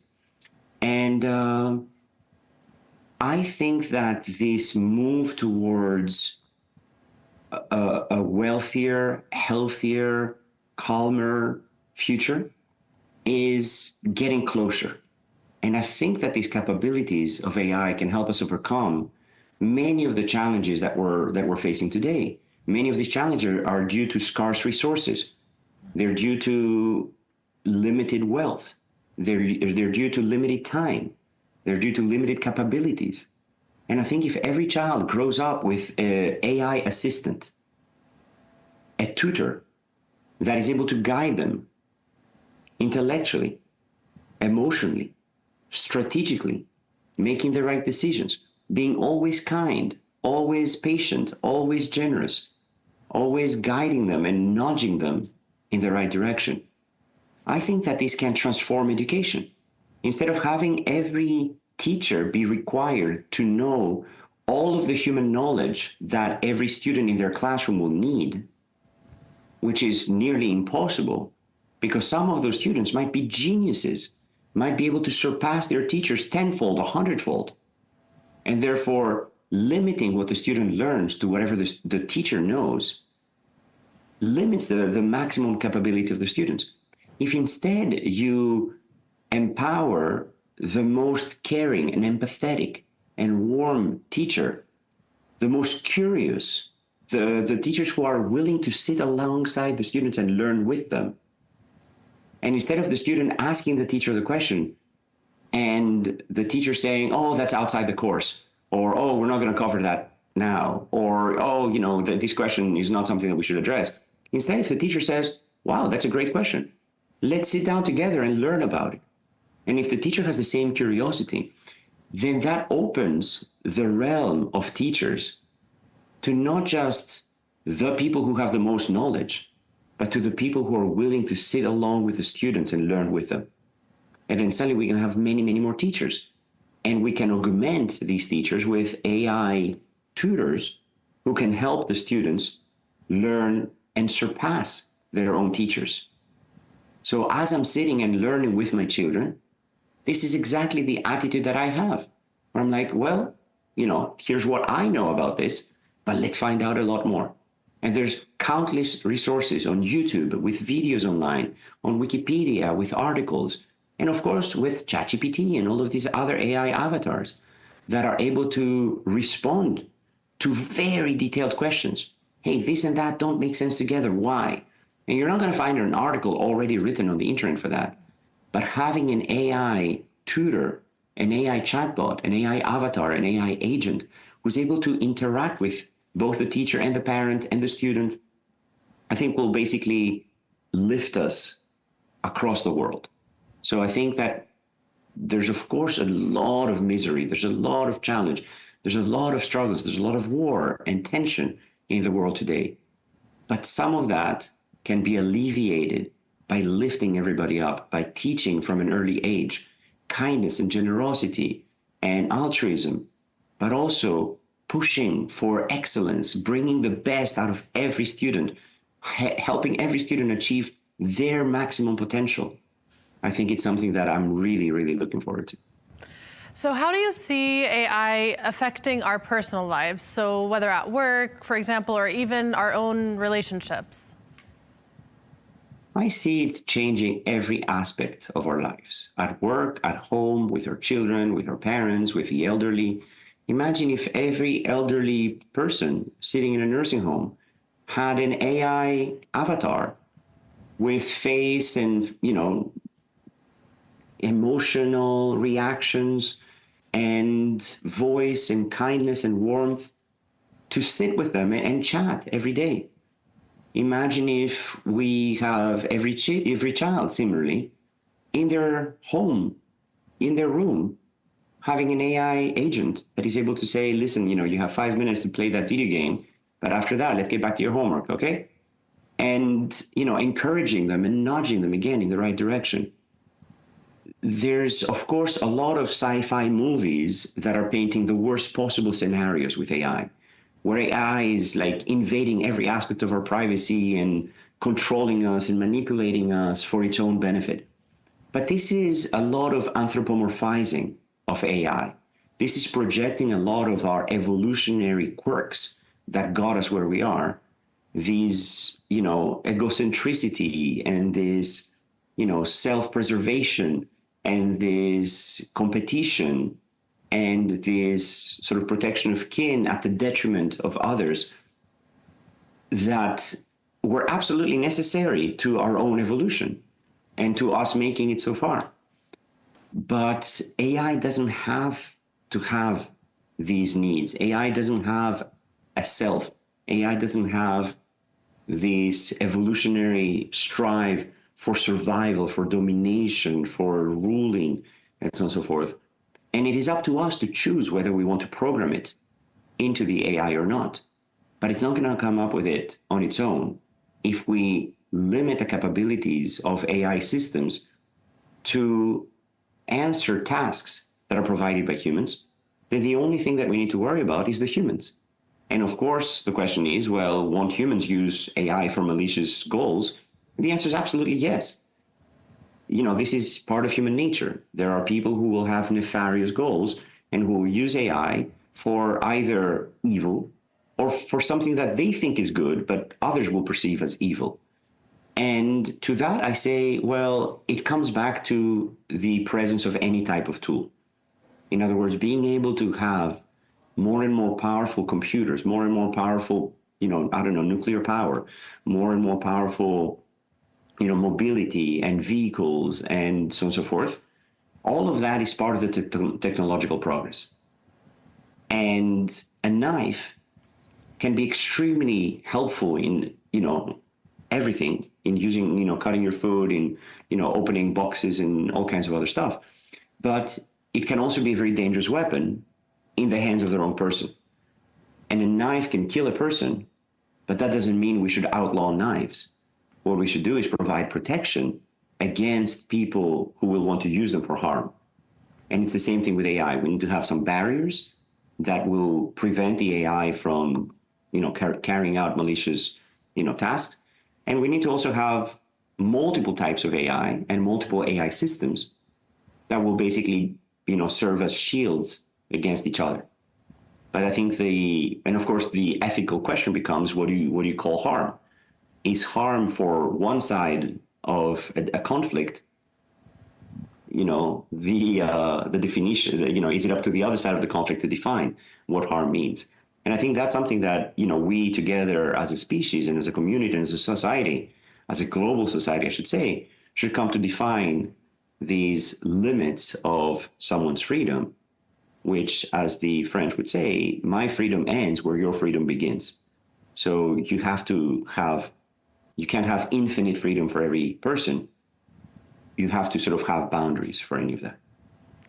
So what fields do you think have benefited the most from AI so far? The list is countless. It's extraordinary. I think every aspect of science is extraordinarily benefiting from AI right now. So we're able to understand the language of DNA. We're able to understand the language of protein folding, of chemistry, of patient states and patient trajectories.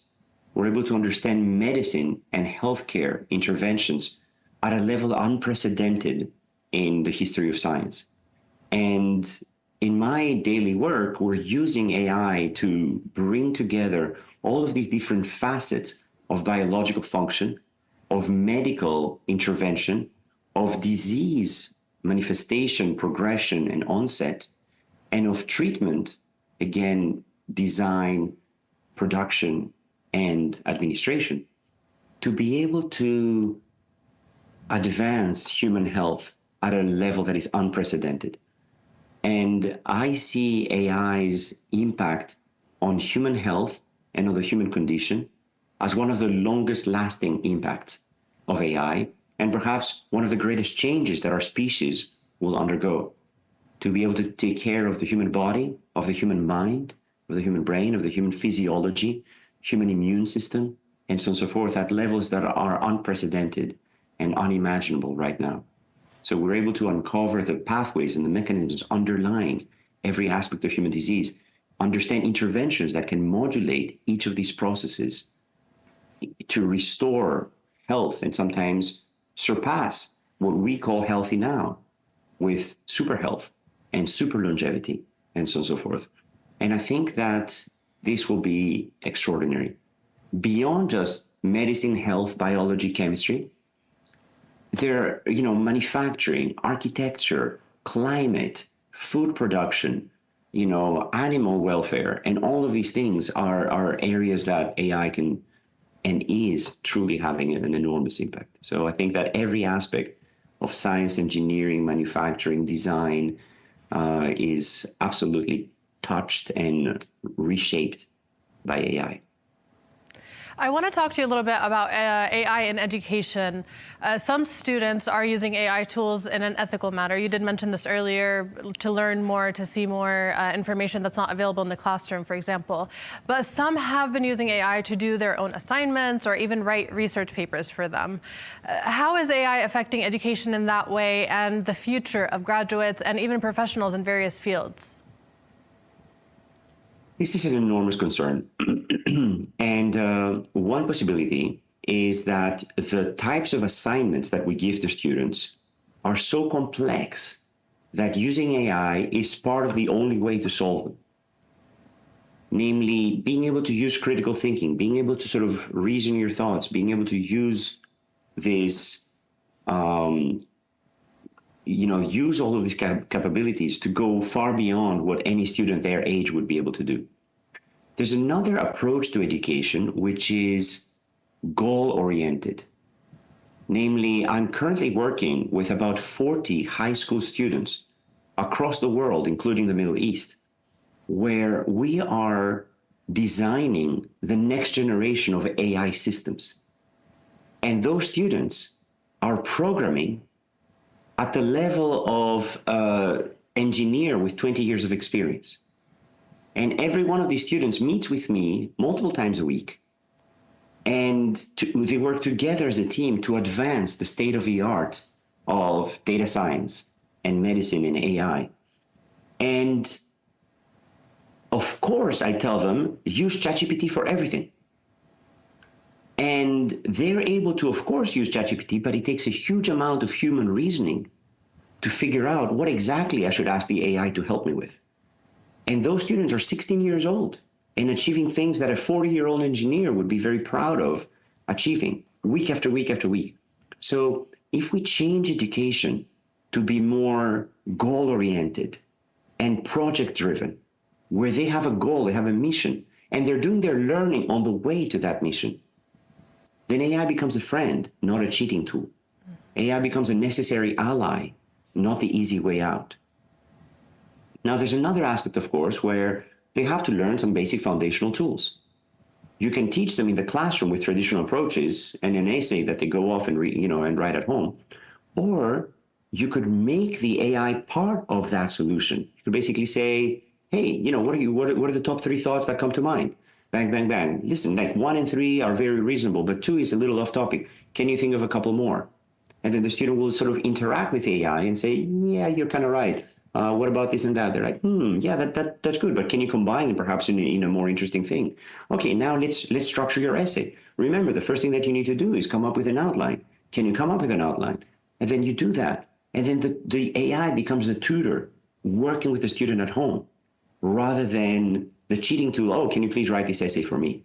And then the student needs to submit as part of their homework the entire transcript of the interaction that they had with the AI. So that the teacher sees that it's not just, hey, can you please write this essay for me? And then suddenly you're able to augment the user, the student experience to go beyond what was previously possible. And you have this tutoring happening throughout. And of course, there are ways to monitor the interactions of a student with the AI system.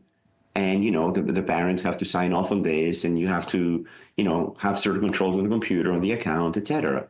But faking all of that for the student, yes, it's possible, but the act of faking it will have the end result of still learning that process of writing an essay, writing a paper, solving a challenge, and so forth. And I think that we need to also prepare students not for a world before AI. We need to prepare students for the world today. In other words, instead of asking the students to multiply two very large numbers, which is frankly useless, in any foreseeable future world, you ask the students to solve much more interesting questions. So I think that part of the disconnect is that we have an educational system that was designed 150 years ago with techniques that are literally from the future. And preparing the students for today's world requires the rethinking the type of education, the type of skills, the type of jobs that these students will have, and perhaps respecting them a little bit more as adults and giving them tasks that sometimes the teacher thinks are impossible, which is, I have to admit, something that I do with my high school students that I work with. I will make suggestions about things that I think will take months, and they'll come back in days and say, yeah, I tried this and I found this new tool and I found this new capability and, I have it. And I am constantly blown away, not just for what a 16-year-old can achieve, but for what anyone of any age can achieve in such a small amount of time. So how close are we, would you say, to achieving sentient AI or superintelligence? So could we see AI that possesses self-awareness, emotions, or even consciousness? And what kind of impact will this have on humans if that happens? The question is, A, whether we want that or not. And I want to distinguish different types of AGI. I mean, like a lot of people are thinking of superintelligence as necessarily sentient intelligence. And it doesn't need to be that way. Superintelligence can simply be surpassing humans in any one task. And then for many, many tasks, we have superintelligence already. Computers are able to play chess way better than we can. They're able to play Go way better than we can. They're able to solve equations and sometimes math problems way, way better than we can. So for those tasks, I would argue that AI is already super intelligent. It surpasses the vast majority of humans. I would say 99% of humans, it can already surpass in countless tasks. So that is super intelligence. The second one is general super intelligence. In other words, being able to surpass humans in the totality of human cognitive tasks. And I would say that we're still not there. I think that the ability of humans to reason, to be grounded, to bring together information from different places, to extrapolate, sometimes from their own physical experience, to think about creative solutions that are beyond what has been done before in any realm, I think that's something that's uniquely human still. So artificial general intelligence, we're still not there. As for this sentient intelligence of having a self-awareness, having a concept of oneself, this becomes a tricky situation. First of all, I'm not sure we want that. I'm not sure we need that. I think we can achieve so much with AI just being a non-sentient, super intelligent companion. And, we could agree not to push the frontiers of sentience. The second aspect, however, is, and there's a lot of philosophical debate for hundreds of years on this, what does it mean to be sentient? Does it mean that you know why you're doing something? Does it mean that you know how you're thinking and you can reason about your own thinking? Number one, in that realm, AI is already able to do that, or at least to fake that, to the level that humans can. You can ask AI, hey, why were you thinking that? And it will reason about its own reasoning, similar to how humans reason about their own reason. But now the question is it faking it? But to that I will answer, are we faking it? And there's a lot of evidence that we are faking it. There are cases of humans with a severed corpus callosum, which is the part that connects the two hemispheres of the brain. when we say about our frontal cortex or about nearly every part of our brain, of our neocortex, is actually there twice. And if you sever the connection between the two halves, each one can reason somewhat independently. And you can ask a patient by showing them, closing one eye and showing them a piece of paper that says, go get a beer in the fridge next door. And then they go and do that. But on the way back, you close the other eye and you now ask them, why did you get the beer? They will say, oh, I was thirsty. So you can think of the brain as an employee who never wants to be caught not knowing, who will make up a story to explain their own behavior. And sometimes is faking that self-awareness. How many times have I gone into a room and picked up the wrong object and come back, continue doing tasks, to only then remember, oh, no, I need this other thing. And then I go back and get that other thing. So our brain will very often make up stories that will explain our world around us and sometimes the world inside us, the actions that we're taking, without being fully on top of things. So maybe we're faking it, and maybe the AI is faking it, and maybe that's fine. And again, philosophers have argued a lot that I know I'm conscious, and you know you're conscious, but you have no idea whether I'm actually conscious or I'm just faking it. And I have no idea whether you're actually conscious or you're just faking it. And again, it goes back to this whole, what is self-awareness? And can we ever be truly self-aware? Can a particular neuron reason about its own reasoning, or can it only reason about the reasoning of other neurons? And so on and so forth. So there's a lot of philosophical dilemmas. We might not even want to get there. And in some cases, the AI can already fake reasoning. And because of all of these layers upon layers of abstraction that modern billion parameter systems are able to have, it is possible that consciousness may have actually appeared somewhere in those neurons, or at least some primitive form of consciousness. Frankly, the same way that consciousness has evolved inside our own neurons. Consciousness is not a magic thing that sits above our head. Consciousness is somewhere in our brain. And the question is, what is the basis for human consciousness? What group of neurons is responsible for that, and what are they doing? And maybe they're faking it, just like the machines are. So you mentioned you think that AI has already surpassed human intelligence, at least 99% of it, you said. So can it get to the point where we lose control over AI? And if that happens, what might be the consequences? So let me be clear. I did not say that. I said that for many tasks, for many specific tasks, it has surpassed human intelligence, namely human capabilities for that one task. So I want to be very cautious there, because I didn't say that it has surpassed human intelligence. However, for many of these tasks, it is superior to our capabilities. Did humans stop playing chess? No. Chess is now more popular than it has ever been in the history of chess. More humans are playing chess than ever before. Does it bother us that we'll never surpass the machine? Not at all. So you can think of chess as one of those activities that is training the human mind for strategy, for reasoning, for long-term planning, short-term gains, making a mental model of the opponent, of what they're thinking, of how they're attacking, of being able to distribute resources, being able to sort of have multiple goals, short-term and long-term goals, being able to sort of have distractions and so on and so forth, which frankly train young children to achieve many of the things that they will need as adults. So does that change the relationship that we have with, intelligence?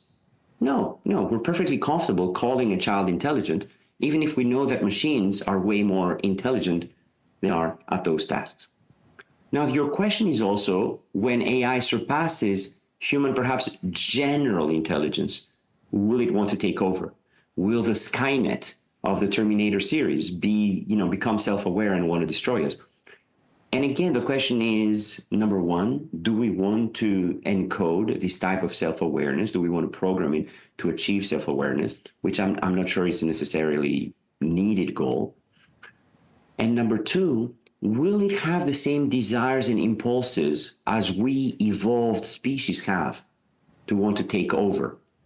And the answer is not necessarily, unless we program it to want that. So what I would say is that, yes, it's absolutely a risk that malicious goals can be achieved with the help of AI, but that there's always a human in the loop. It's possible that AI will surpass us in many, many individual tasks. It is possible that AI will also surpass us in general intelligence. And in terms of self-awareness and wanting to, eliminate and destroy humans, I would perhaps refer you to the Matrix trilogy of keeping humans around because they're kind of interesting and they can think outside the box and they can, maybe surprise us sometimes. And these syllogisms that Agent Smith has, speaking with Neo, about the machine, trying to figure out what it is that humans really want. And it comes down to that choice of, humans. But again, there's philosophical discussions about whether we truly have choices or whether those choices are in fact a result of circumstances, whether you can predict human choices in the short term, but you can't predict them in the long term, whether by the time we're consciously making a choice, our brain has already chosen and we're just executing that choice. So anyway, there's I think a lot of philosophical debates. I don't have all the answers, and I don't think any of us has all the answers about where this balance lies between humans and machines in consciousness, in the goals, in volition. Maybe the desire to take over is not necessarily a product of evolution. Maybe any sentient entity sufficiently powerful will decide that humans are a nuisance and they're not even entertaining, like Agent Smith would think. And, maybe in order to answer all of the questions in the universe, the AI will need to eliminate humans first because they're, standing in the way. But I can imagine a scenario where after it has conquered all of humanity or enslaved them or sort of created the matrix, the AI basically realizes that, okay, now I know every answer in the universe. I am kind of bored. I wish that humans were still around. So anyway, we're many science fiction movies away from this. And I think that in the near term, AI can be a force for good. I think that super intelligence in so many tasks is absolutely a goal of my research, a goal of many people's research. And I think it will be needed to elevate the human condition to levels that we have not previously reached. I think that it will allow us to achieve perhaps levels of empathy, of generosity, of altruism that we have never before seen, levels of education, of growth, of kindness, of taking care of the elderly and of our loved ones that, again, have never been before achieved. And I think that having an AI assistant for every working professional, having an AI tutor for every student, having an AI, co-teacher for every classroom, I think will be a net benefit for all of humanity. We still live in a world of limited resources where, energy is not infinite, food is not infinite, space is not infinite, resources are not infinite. And therefore human conflict continues and there are unfortunately still so many struggles in the world.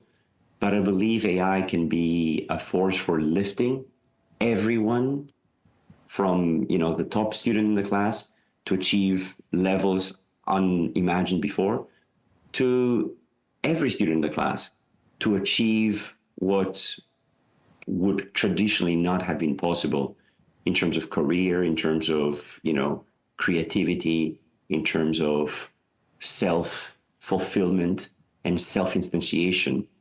So I'm an optimist. I think that we can truly achieve a lot with the help of AI, improve the path of humanity to levels never before seen, and that we need to be very cautious about the self-consciousness part of AI, because that's the place where some of these unexpected behaviors can sometimes arise. And I would argue that perhaps we don't need self-consciousness. Maybe next time we can have AI avatar conducting an interview. Let me call the real Manolis and see what he thinks about that. Professor Manolis Kellis, thank you so much for your time and your insights. Joanna, thank you so much for the great conversation. Really enjoyed it. Bye-bye.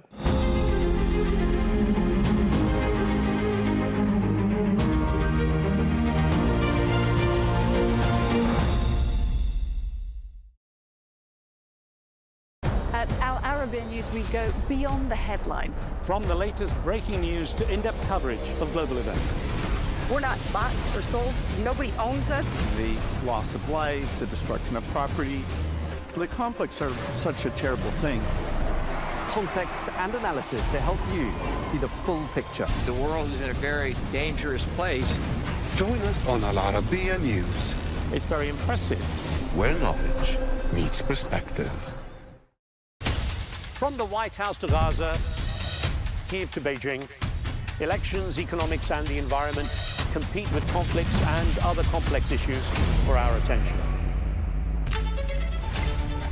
In an age of fake news, deepfake, and artificial intelligence, They've got to have a vote and a say.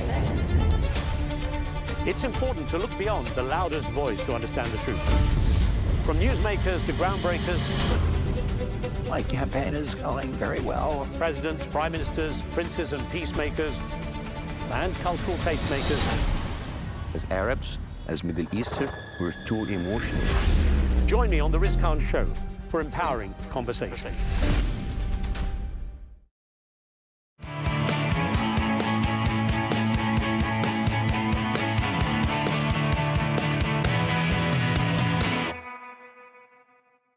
Osaka. There's just so much to learn, see, and do. Osaka has a population of about 2.5 million. Often, Osaka is considered the anti-capital of Japan, where Tokyo is its capital. It is the central metropolis of the Kansai region, and the largest of the Osaka, Kobe, Kyoto trio. However way you regard the city, there are many opportunities for you to discover it. Enter the city and you'll immediately get a feel of its commercial-centric vibe. To be able to tour around it better, know how the city is divided into 24 wards. There's Kita, the newer center of the city. Umeda is where the main terminal is located.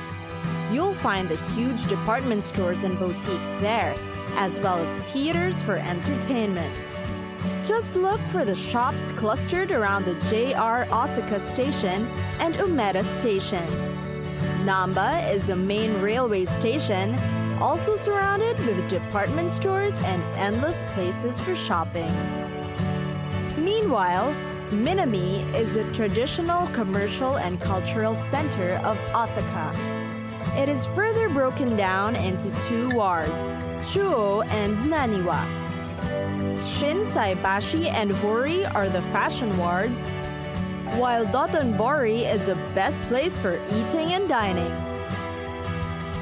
Semba is where you will find the business districts of Yodoyabashi, Duojima, and Homachi, as well as the financial district of Kitahama. Tennoji is the area around the main subway stations and rail lines. The ward was named after the historical Shitennoji Temple. You'll also find the zoo and the park here, as well as the Tsutenkaku Tower. Then there's the Shinsekai, known as the amusement area in the old days.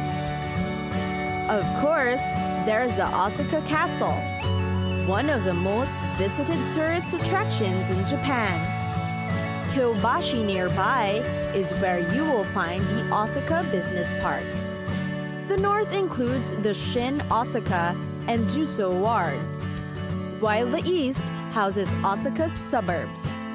The southern suburbs of Osaka, containing various districts, which has the Sumiyoshi Taisha Grand Shrine. And finally, the Bay Area is where you'll see the gigantic facilities.